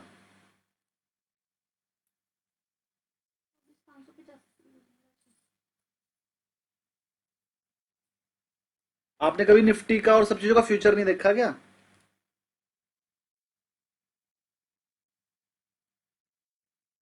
नो सर, निफ्टी का चार्ट खोलते बस काल पुटी लगाते रहते बस। चलो जी निफ्टी अभी तो इतना ही आया। ले देखिए निफ्टी लगी हुई है ये रही, ये निफ्टी का फ्यूचर लगा हुआ है अगस्त का। ये दिख गया होगा निफ्टी का अगस्त का फ्यूचर, देखिए तीसरे नंबर पे ये रहा जो 24 ये F4 लिखा हुआ है। हाँ दिख गया। इस पे बाय पे क्लिक करोगे तो देखिए ये एक लॉट खरीद सकते हैं हम इसका। ये बैंक निफ्टी का कर दिया मैंने गलती से, कोई बात नहीं, निफ्टी का भी कर देता हूँ। ये निफ्टी वाले पे जाके और बाय पे क्लिक करेंगे तो ये निफ्टी का आ गया। लीजिए एक लॉट खरीदने के लिए 24,614 रुपए पे हमें 2,09,000 रुपए की जरूरत है और ये फ्यूचर हमारे पास आ जाएगा। ये हम खरीद सकते हैं, निफ्टी का फ्यूचर भी खरीद सकते हैं। तो उसके लिए क्या होगा, फिर ये 1 रुपए पे 1 रुपया चलता है पूरा। ठीक है, समझ में आ गया धीरज जी?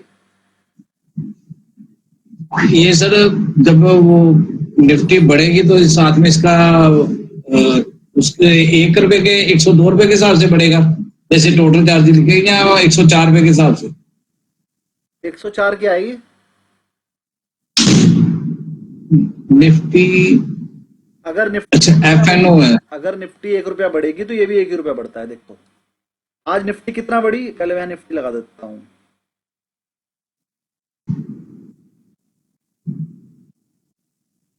आज निफ्टी कितनी बढ़ी है? ये तो 200 पॉइंट प्लस। 221 पॉइंट। ठीक है, देखिए निफ्टी बढ़ी है 221 पॉइंट और फ्यूचर कितना बढ़ा है? 173 पॉइंट। ठीक है, तो इसका मतलब क्या है, फ्यूचर के बीच में देखो एक डिफरेंस है, ये है 585 और ये है 614। तो लगभग फ्यूचर जो है कैश वाले निफ्टी के बराबर ही चलता है, ऊपर भी और नीचे भी। 10, 15, 20 पॉइंट का फर्क हो सकता है, कभी ज्यादा हो जाते हैं कभी कम हो जाते हैं, ये इसका विक्स की वजह से है। विक्स कम ज्यादा हो जाता है डिमांड एंड सप्लाई की वजह से, 10-15 रुपए का डिफरेंस हो जाता है। 25,000 की चीज में 10-15 रुपए का डिफरेंस कोई बड़ी बात नहीं होती। तो देखिए लगभग लगभग जितना ऊपर वाला है उतना नीचे वाला है। जैसे बैंक निफ्टी में देखिए, बैंक निफ्टी कितना बड़ा 505, लेकिन फ्यूचर में कितना बड़ा 360। तो थोड़ा बहुत डिफरेंस चल सकता है, लेकिन ये लगभग 1 रुपए पे 1 रुपए चलते हैं। ठीक है, यहां पर अंडरलाइंग एसेट का मतलब यही था क्वेश्चन। चलिए एक क्वेश्चन और कर लेते हैं। तो इसका आंसर आ गया प्रोटेक्टिव पुट, लेकिन एक क्वेश्चन जो मैंने अपनी तरफ से बनाया था मैक्सिमम लॉस कितना है, तो आंसर आ गया 620। और अगर पेपर में पूछा जाए मैक्सिमम प्रॉफिट कितना है, तो आप कहोगे अनलिमिटेड। लो जी, अगला क्वेश्चन भी यही पूछ लिया इसने। अब की बार क्वेश्चन थोड़ा सा बदल दिया, लेकिन है वही जो मैंने पूछा था। क्या पूछा इस बार इसने, एक ट्रेडर ने कॉल ऑप्शन खरीदी 18,000 की 100 रुपए में, और ऑन्स निफ्टी, और उसके बाद पहले से निफ्टी 18,000 ही खरीदी है, मतलब निफ्टी खरीदी उसने 18,000 की। इस बार जो खरीदी है ना, बेची है सर, हाँ जी बेची है। सर, हाँ कॉल सेल कर दिया। अब की बार कॉल है, सॉरी पुट नहीं है।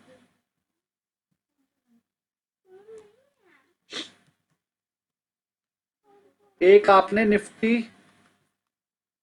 बाय की एट द रेट ऑफ 18,000, एक आपने कॉल सेल की 18,000 वाली एट द रेट ऑफ 100। इस वाली स्ट्रेटजी का नाम क्या होता है,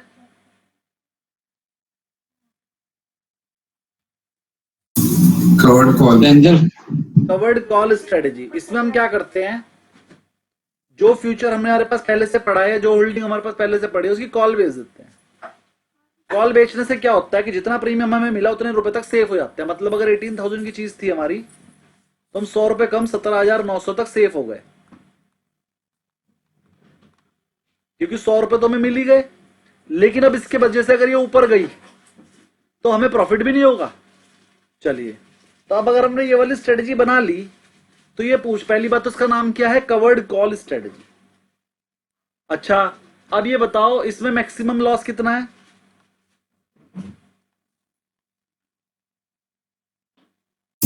अनलिमिटेड होगा। अनलिमिटेड, क्योंकि आप सिर्फ 100 पॉइंट तक सेफ हुए हो। 18,000 की चीज है, 17,900 तक तो आपका लॉस नहीं होगा, लेकिन उसके नीचे जितना जाएगा उतना लॉस। तो मैक्सिमम लॉस हो गया 17,800 900। देखो 18,000 की चीज है, 17,900 तक सेफ हो, लेकिन उसके नीचे वो जीरो हो सकती है बस। तो मैक्सिमम लॉस होगा 17,900, जिसे हम अनलिमिटेड बोलते हैं। लेकिन अगर पेपर में ऑप्शन में 17,900 लिखा होगा, तो आप 17,900 लिख कर आना, क्योंकि पेपर वाले ये मानकर चलते हैं भाई जीरो से कम तो ये हो ही नहीं सकती। तो उसमें मैक्सिमम लॉस है 17,900। हम इसे अनलिमिटेड बोलते हैं क्योंकि 17,900 तो अनलिमिटेड ही है, कौन देगा इतने पैसे, ओके सर। है ना। लेकिन सही आंसर इसका 17,900 है। अगर ऑप्शन में 17,900 लिखा गया तो वो लगाओगे, वरना अनलिमिटेड भी लगा सकते हो, पहली बात। तो इसमें मैक्सिमम लॉस तो कितना है, अनलिमिटेड, और मैक्सिमम प्रॉफिट कितना है, 100 सर। मैक्सिमम प्रॉफिट बिल्कुल जो आपने कॉल बेची है 100 रुपीज प्रॉफिट, तो ये प्लस अगर इसके बीच में कोई डिफरेंस होता, जो आपने खरीदी थी और जितने की कॉल आपने बेची थी, अगर इसका बीच का कोई डिफरेंस होता तो वो ऐड हो जाता, लेकिन वो डिफरेंस है ही नहीं, इसलिए जीरो। एट द मनी का कॉल सेल किया ना, एट द मनी का कॉल सेल किया, इसलिए सिर्फ 100 रुपए का प्रॉफिट मैक्सिमम है। अगर आउट ऑफ द मनी किया होता तो फिर 100 रुपए प्लस जो डिफरेंस होता वो, और अगर इन द मनी किया होता तो जितना इन द मनी होता वो लेस करते 100 रुपए में से। तब पता, अगर आउट ऑफ द मनी है तो डिफरेंस अमाउंट ऐड कर लेते स्ट्राइक प्राइस का और कॉस्ट वैल्यू का।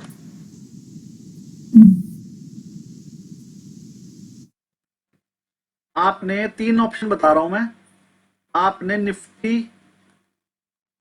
Future by at the rate of 18,000, 3 option है मेरे पास।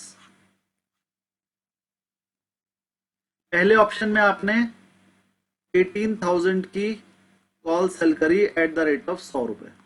दूसरे ऑप्शन में आपने 18,200 की कॉल सेल करी at the rate of 250 rupees. और तीसरे ऑप्शन में आपने 17,800 की कॉल सेल करी, सॉरी ये मैंने 50 रुपए करना था, 50 रुपए है ये, और ये एट द रेट ऑफ 250 है।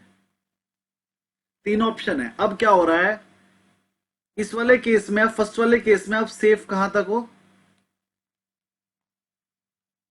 यहाँ पर 17,900 तक सेफ हो, उसके बाद लॉस हो जाएगा।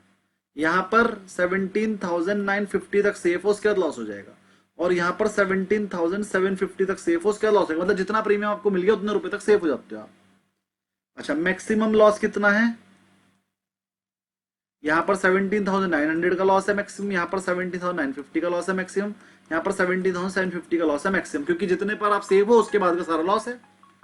मैक्सिमम प्रॉफिट कितना है, ये मेन बात है, क्योंकि यहां पर आपने 18,000 का खरीदा था और 18,000 का ही बेचा, तो ऊपर जाने पे प्रॉफिट तो आपको होगा ही नहीं। 18,000 के ऊपर तो आपको कॉल में लॉस होना शुरू हो जाएगा। तो जो 100 रुपए आपको मिल गए बस वही मैक्सिमम प्रॉफिट है। ये क्लियर सबको? Yes sir. अब की बार आपने 18,200 का बेचा, मतलब 18,000 से 18,200 का प्रॉफिट भी मिलेगा आपको। 200 रुपए तो ये मिल जाएंगे, 50 रुपए आपको जो मिल गए वो भी मिल जाएंगे। तो मैक्सिमम प्रॉफिट यहाँ पर है 250। बाकी 18,200 के ऊपर जितना भी जाएगी आपको लॉस प्रॉफिट होना बंद हो जाएगा। ये भी क्लियर सबको कि 250 का ही इसमें जो है मैक्सिमम प्रॉफिट है। तीसरे वाले केस में आपने क्या करा, 17,750 पे बेच दिया, अब 7,800 का बेच दिया। अब ये 200 रुपए तो पहले से इंट्रिंसिक वैल्यू है, 200 रुपए तो उसके अंदर इंट्रिंसिक वैल्यू है, 50 रुपए प्रीमियम है। तो आपका जो अपना प्रॉफिट है वो सिर्फ 50 रुपए है, इसमें मैक्सिमम प्रॉफिट है आपको 50। करके देख लो चाहे। अब ये वाला करके मैं दिखा रहा हूं। आपने 17,000, ये तीनों में से दो शुरू के क्लियर हो गए सबको?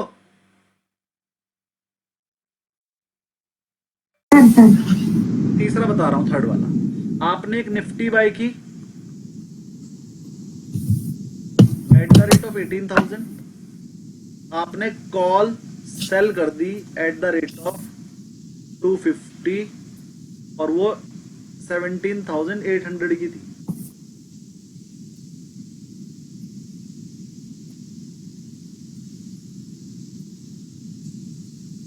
अब मैं एक केस ले लेता हूं कि मार्केट ऊपर चली गई, 18,200 हो गई, और दो केस ले लेता हूं मार्केट नीचे चली गई। एक मैंने 17,800 ले लिया, एक 17,600 ले लिया।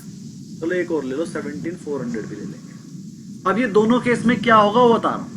18,200 होने पे जो 18,000 की आइटम खरीदी थी वो 200 हो गई, तो 200 रुपए का प्रॉफिट हो जाएगा। और 200 होने पे कॉल जो है 400 रुपए की हो जाएगी। सबको क्लियर है ना?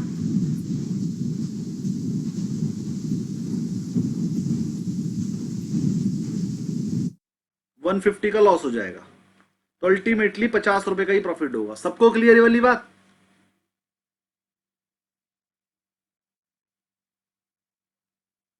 So the first part is the future, sir.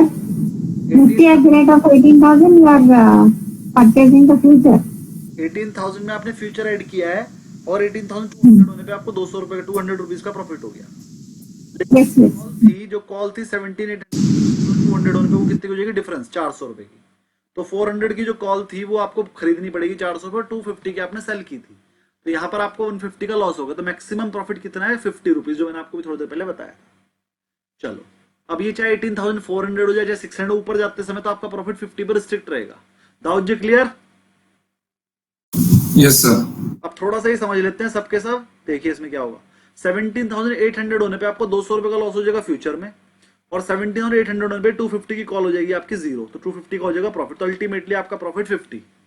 17,800 से 50 रुपीज लेस में मैंने बोला 17,750 तक आप सेफ हो, लेकिन उसके नीचे जितना गिरेगा उतना ही लॉस होगा। अब देखो यहाँ पर 600 होने पे आपको प्रॉफिट लॉस हो जाएगा 400 का, और मैक्सिमम प्रॉफिट आपको उसमें 250 हो सकता है, तो 150 का हो गया लॉस। वही 17,750 तक तो आप सेफ हो, उसके नीचे 17,600 जाने में 150 पॉइंट का आपको लॉस हो गया। ऐसे 17,400 जाने में 200 पॉइंट ये और 150 ये, 350 पॉइंट का लॉस हो जाएगा। यहाँ पर 350 आएगा आंसर। कैसे? 400 होने पे 600 पॉइंट का लॉस हो जाएगा और ये 250 का प्रॉफिट हो जाएगा। तो देखिए मेरे हिसाब से सबको क्लियर आ गई होगी, इन द मनी बेचने पे इंट्रिंसिक वैल्यू भी एडजस्ट हो जाती है, जो मैंने यहां ऊपर समझाया था। ये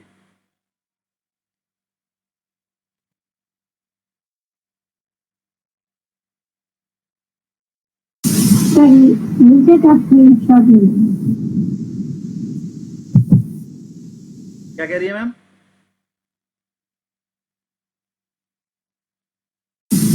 नीचे कर ले, स्क्रीनशॉट आ गई। स्क्रीनशॉट में ग्रुप पे भेज रहा हूं, साफ वाला।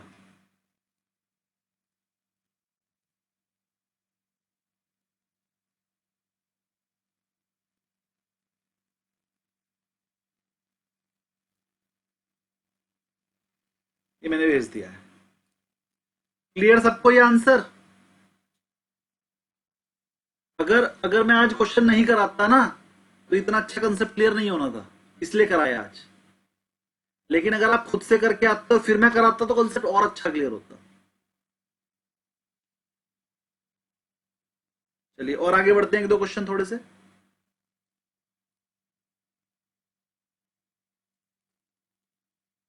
तो इसका आंसर क्या था? मैक्सिमम प्रॉफिट कितना होगा? 100 रुपए। तो आप पहले ही बता चुके थे, इजी था ये तो। Which strategy has limited profit and limited loss? इनमें से कौन सी स्ट्रेटेजी ऐसी है जिसमें प्रॉफिट भी लिमिटेड है और लॉस भी लिमिटेड ही है? Necked call. नेक्ड कॉल का मतलब क्या होता है? बस आपने कॉल खरीद ली, नेक्ड कॉल है। अगर आपने नेक्ड कॉल खरीद ली तो उसमें प्रॉफिट तो लिमिटेड है, सॉरी लॉस तो लिमिटेड है, जितने की खरीद उतना ही हो सकता है, लेकिन प्रॉफिट अनलिमिटेड है।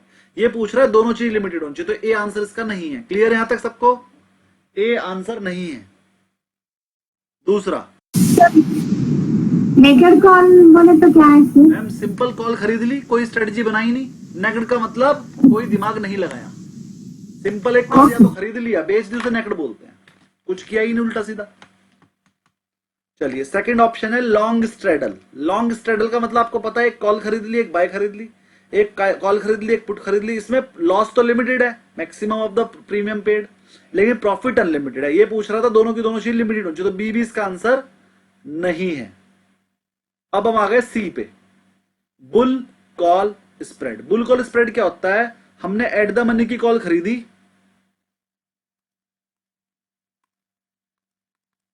एट द मनी की कॉल 100 रुपए में खरीदी और आउट ऑफ द मनी की कॉल 60 रुपीज में बेच दी, तो हमारी टोटल कॉस्ट हो गई 40 रुपीज। तो इसमें मैक्सिमम लॉस क्या होता है? Limited, up to 40 rupees.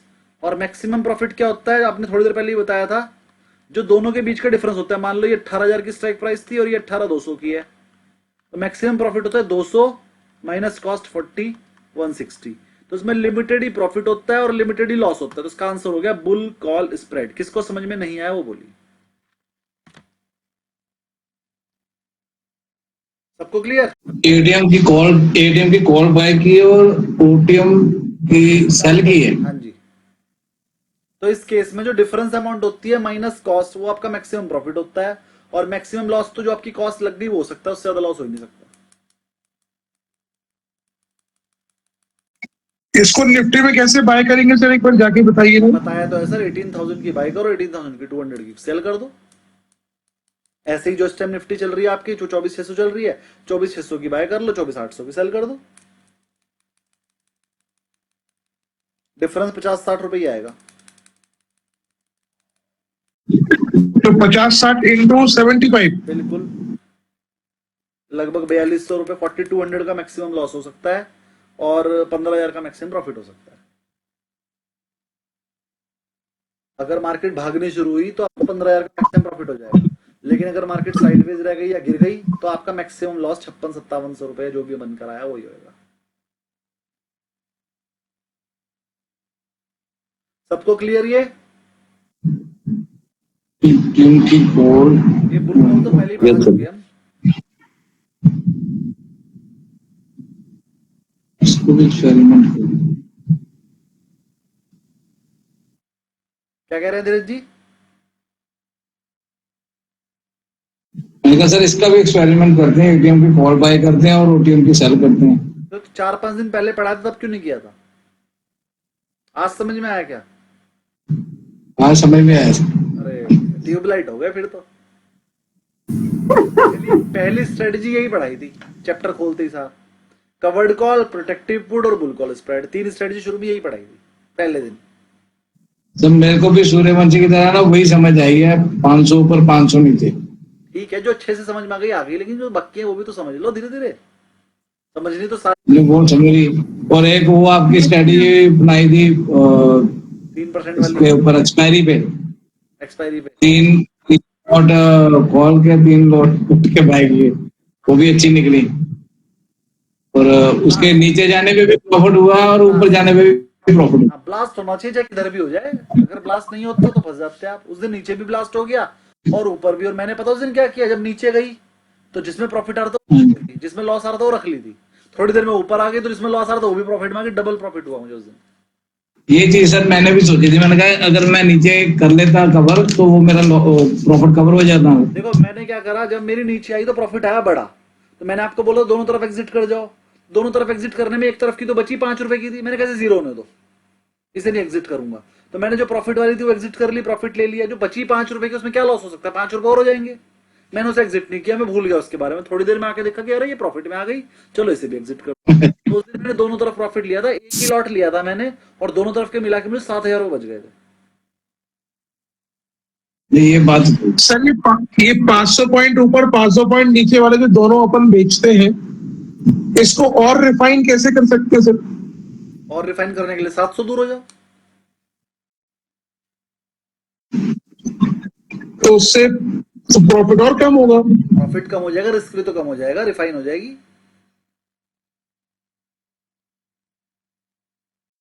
तो ऐसे तो सर रोज कर सकते हैं। कर सकते हैं सर ऐसे तो रोज कर सकते हैं, 500 पॉइंट ऊपर 500 पॉइंट नीचे। तो रोज ही करते हैं। और राघव आया किस लिए था, वही तो बता के गया, मैं रोज करता हूँ, 6 लाख रुपए बना रहा है महीने के। सर उसमें टैक्सेस निकाल के उनको बचता तो कम ही है ना, मतलब उस हिसाब से लोग जो भी एसटी लगाते हैं गवर्नमेंट के, जो भी चार्जेस लगने के बाद आता है, लगाने के बाद 6 लाख रुपए महीना बचा रहा है वो। सब कुछ नेट प्रॉफिट 6 लाख बता रहे हैं। हाँ, 2 लाख रुपए की तो ब्रोकरेज थी, उसने बना 20 लाख कमाए थे 3 महीने में, और 2 लाख रुपए की ब्रोकरेज दे दी थी, 18 लाख बचे थे। तो 6 लाख रुपए आफ्टर ब्रोकरेज ही तो है। ब्रोकरेज तो 20 रुपए लगती है सर। तो सर जी रोज लगी ना 3 महीने तक, 2 लाख रुपए लग गए। उसके लॉट्स भी तो बहुत ज्यादा हैं, ब्रोकरेज 20 रुपए पर लॉट है, या पर ऑर्डर वाले भी होंगे तो पर ऑर्डर है। आपको शायद ये नहीं पता, एंजल ये बोलता है कि एक बारी में 36 लॉट से ज्यादा नहीं लेने दूंगा। अगर आपको 300 लॉट लेने तो 36 के बहुत सारे ऑर्डर देने पड़ेंगे।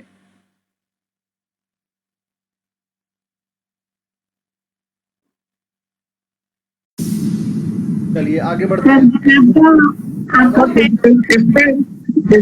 इसमें लॉस तब हो सकता है सर जब वोलेटिलिटी जाए और प्रीमियम जाए, जब ब्लास्ट, अदरवाइज वो तो जीरो होना ही है उनको, दोनों जो सेम अगर ब्लास्ट हो गया तो आपको लॉस हो जाएगा।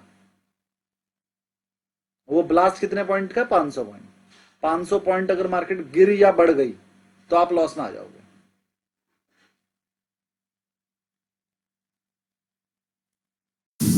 तो आप, हाँ जी बोलिए।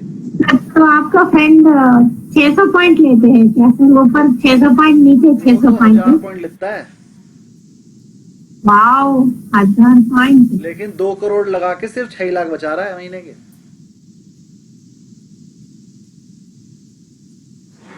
सेफ होके चल रहे हैं ना वो। बिल्कुल सेफ। अरे एक तो होता है सेफ। सर हाँ जी, सर 1000 पॉइंट तो कैसे मिलता सर? 1 महीने में एक्सपायरी या 2 महीने का एक्सपायरी हर होता हफ्ते है? की। हर हफ्ते की?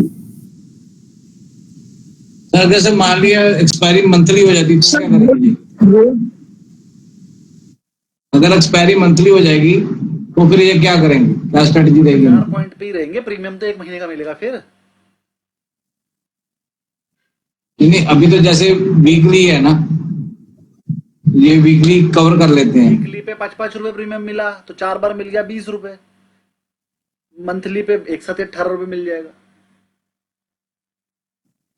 रहेगी यही। सर ये रोज बेचना अच्छा रहता है या फिर एक बार खरीद के छोड़ दो 500 पॉइंट नीचे ऊपर? नहीं, ऐसा होता है कि 3-3 दिन की एक्सपायरी है ना। अब जैसे मैं आज सनसेक्स की बना कर गया हूँ, है ना, अब वो मंगलवार को, कल को एक्सपायर हो जाएगा, तो कल मंगलवार को सनसेक्स से निकल जाऊंगा, निफ्टी की बना जाऊंगा, फिर थर्सडे को उसमें से निकल जाऊंगा, फिर फ्राइडे को सनसेक्स की बना लूंगा। 3 दिन के लिए बनाते हैं। 3 दिन के लिए इसलिए कि पास की में डीके जल्दी मिलता है बस, तो 3-3 दिन की बनाते हैं हम। तो बेचने के लिए पास की बेचनी चाहिए, खरीदने के लिए दूर की खरीद सकते हो एक बार को। मतलब जब बेचने की बारी हो तो पास की बेचनी चाहिए, डीके ज्यादा मिलता है। अगर आप थीटा के लिए ट्रेड कर रहे हो तो फिर पास की बेचो। अगर आप डेल्टा के लिए ट्रेड कर रहे हो तो दूर की बेचो। समझा नहीं सर, आप ट्रेड इसलिए कर रहे हो, अगर आपका टारगेट ये है कि मुझे दोनों तरफ की कॉल पुट बेच के जीरो करवानी है, बस इसलिए कर रहे हो, तो यानी कि आप थीटा के लिए कर रहे हो ना ट्रेड। आप चाह रहे हो कि डीके हो जाए बस, तो अगर थीटा के लिए ट्रेड कर रहे हो तो हमेशा पास की बेचो, थीटा तेज होएगा। हाँ बस इसलिए नहीं। हाँ, लेकिन अगर आपका ध्येय ये है कि मैं तो भैया दूर की इसलिए बेच रहा हूँ, मुझे पता है मार्केट भागेगी, एक तरफ की बेच रहा हूं मैं, तो यानी आप डेल्टा के लिए ट्रेड कर रहे हो तो हमेशा दूर की बेच के फायदा है, प्रीमियम ज्यादा मिलेगा। मतलब जैसे 26,000 24,600 निफ्टी है तो पास की बेच दूं, मतलब 24,700 की बेच दूं ऊपर की, और 24,700 के नीचे, 24,500 के नीचे की बेच दूं। पास की क्यों बेचनी है? आप ही तो कह रहे थे पास की बेचो। अरे पास की बेचो मतलब टाइम पास की, जो 3 दिन बाद ही एक्सपायरी जो पास हो उसकी बेचो। बेचनी 500 पॉइंट दूरी है, मैं एक्सपायरी रेट की बात कर रहा हूँ। करवाना है दो 3 दिन बाद एक्सपायरी है उसकी बेचो, मंथली मत बेचो। Okay expiry. चलिए एक दो क्वेश्चन और करते हैं और उसके बाद ऑफ करेंगे।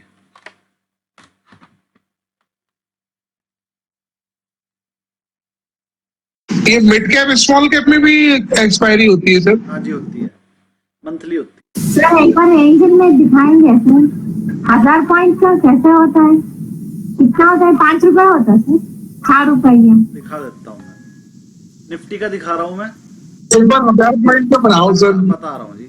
24,600 चल रही है, 23,600 की पुट देख लेते हैं। 23,600 की पुट दिख रही है मैम मुझे 3 रुपए की।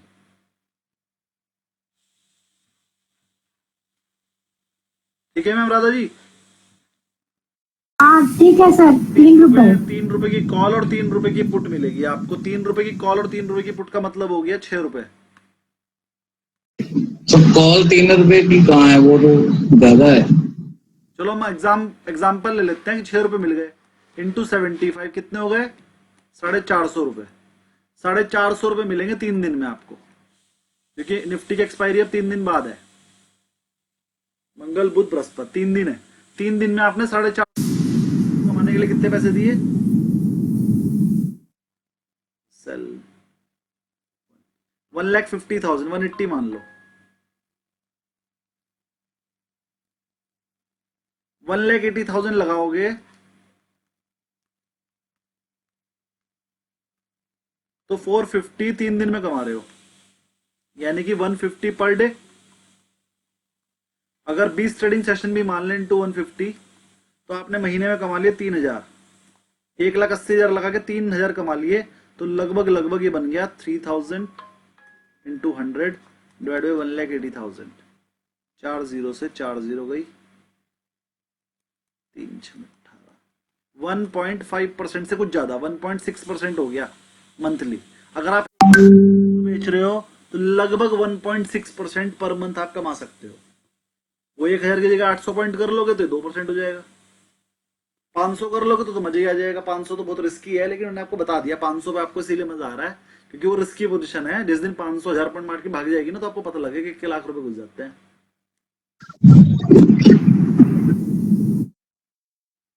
जी करें आप क्वेश्चन कुछ? सर हाँ जी बोलिए। अरे 1 मिनट राधा जी को तो क्वेरी पूरी करने दीजिए। जी बोलिए ma'am. Sir, you are investing 1,80,000 by selling both sides, Yes. PE and P. ले सर दोनों तरफ का बेचने में तो 2.5 लाख लगेंगे सर। 180 लगेगा। So max 2 lakhs, no sir. हाँ मैक्स 2 lakhs लग जाएंगे बस। 180 लगेगा वैसे मैं बता रहा हूँ, मैंने किया है ना। निफ्टी में 180 लगेगा, उसके आसपास लगेंगे। आएंगे 450। हाँ आएंगे साढ़े, अगर 1,000 पॉइंट दूर हो तो 1,000 पॉइंट तो आने ही आने हैं ना। 1,000 और चार्जेस कितना चलेगा सर इसमें?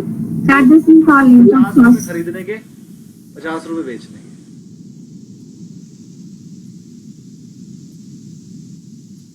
तो 250 आए लेकिन 50 चले भी गए, 100 चले भी गए। लेकिन जब आप बहुत ज्यादा क्वांटिटी ट्रेड करते हो तो 250 आएंगे 100 लॉट पे जाएंगे, टोटल 100 ही। तो वो मतलब नेग्लिजिबल सा हो जाता है चार्जेस, तो उसको हम ज्यादा कैलकुलेट नहीं करते। Yes, if you take more number of lots, then it is very profitable. then the brokerage will be negligible. Yes sir. चलिए क्वेश्चन और करते हैं। इफ अ ट्रेडर एक्सपेक्ट कि कोई मेजर मूवमेंट नहीं आएगी, ये तो सूर्यवंशी जी और धीरज जी का फेवरेट क्वेश्चन, धीरज जी आंसर करेंगे इसको। अगर आपको लग रहा है कि कोई मेजर मूवमेंट तो आने नहीं वाली, तो कौन सी स्ट्रेटजी लगाओगे? स्ट्रेडल सर, धीरज जी कौन सी? स्टैटर लगाएंगे, फॉर्ट वाला, वो थोड़े में काम चल जाए। अच्छा, कौन कहता है कि ये दोनों ने गलत आंसर दिया है? किसके हिसाब से ये आंसर गलत है?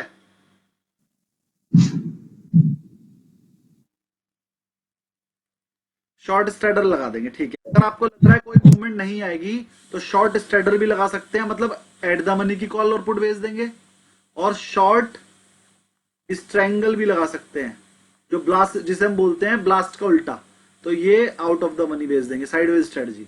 तो जब बिल्कुल मेजर मूवमेंट आनी ही नहीं है तो एट द मनी, लेकिन कम रिस्क की होती है शॉर्ट स्ट्रैंगल बनाना, तो इसमें स्ट्रैंगल ऑप्शन में है नहीं, इसलिए स्ट्रेडल लगा दिया हमने आंसर। लेकिन नो मेजर मूवमेंट का मतलब स्ट्रेडल बनाएंगे, और अगर छोटी सी मूवमेंट लग रही है आपको तो फिर स्ट्रैंगल बनाएंगे। छोटी सी मूवमेंट मतलब लिमिटेड मूवमेंट, अगर क्वेश्चन में होता लिमिटेड मूवमेंट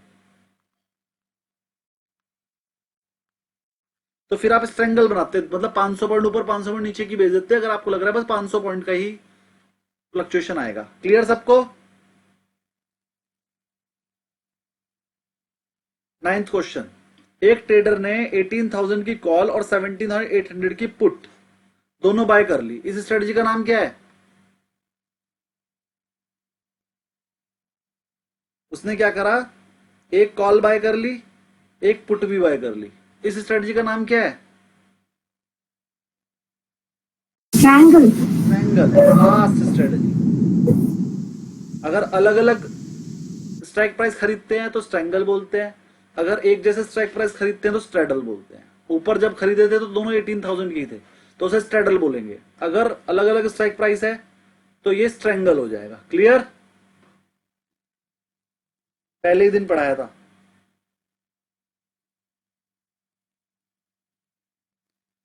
अगर बियर पुट स्प्रेड है, बियर पुट स्प्रेड में क्या होता है, एक आप पुट बाय करते हो और एक इन द मनी की आउट ऑफ द मनी की सेल कर देते हो, तो बाय करने वाली 100 रुपीज की बाय करी, सेल करने वाली 40 की, तो इसमें टोटल कॉस्ट कितनी है? Total cost 100 minus 40, total cost है 60, तो मैक्सिमम लॉस कितना है? 60, लेकिन मैक्सिमम प्रॉफिट कितना है बताइए जी सूर्यवंशी जी।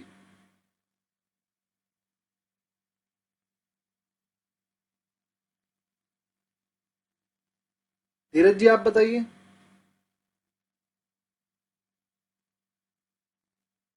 रमेश जी आप?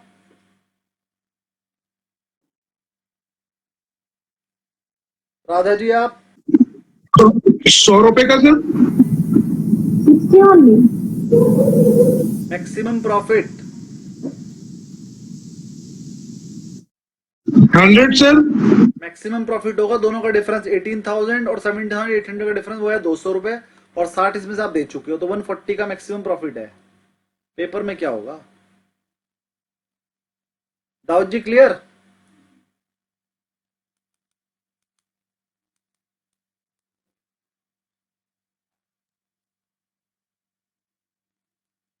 लेट हो गई क्लास, आज सब जाने लगे क्या? Kumaresh ji clear? Clear sir. Sudeep ji? हाँ सर। क्लियर? हाँ सर। ओके, चलिए जी, बहुत सारे क्वेश्चन करा दिए हमने आज। बस ये ऑप्शन स्ट्रेटजी के आप कर लेना, कल को मैं इनकी क्वेरी ले लूंगा अगर हुई तो, वरना मैं आगे का लेसन आपको आज भेज रहा हूं, वो मैं कल पढ़ा दूंगा, और बहुत इंपॉर्टेंट लेसन है जो मैं कल भेजने वाला हूं। ये सारे क्वेश्चन आपने करके लाने हैं। नेक्स्ट क्लास में हम नेक्स्ट या तो इनकी प्रॉब्लम ले लेंगे या फिर हम नेक्स्ट चैप्टर कराएंगे। कभी सर वो भी तो करवानी स्ट्रेटजी गामा ब्लास्ट। गामा वाली? गामा में कोई स्ट्रेटजी इन्होंने को जिसको गामा बोलते हैं, ठीक है। आईवी की स्ट्रेटजी बची है वो मैं बताऊंगा लास्ट में। आपके दो जो चैप्टर, दो पैराग्राफ बचे हैं पढ़ाने, वो मैं पढ़ा दूंगा परसों को। प्रॉब्लम पढ़ा के उसकी प्रॉब्लम। चलिए, तो आज के लिए इतना ही। Thank you very much. Radhe Radhe, शब्बा खैर, good night. Ram Ram sir. Thank you sir, Radhe Radhe. Good night, Radhe Radhe, good night sir, Ram Ram.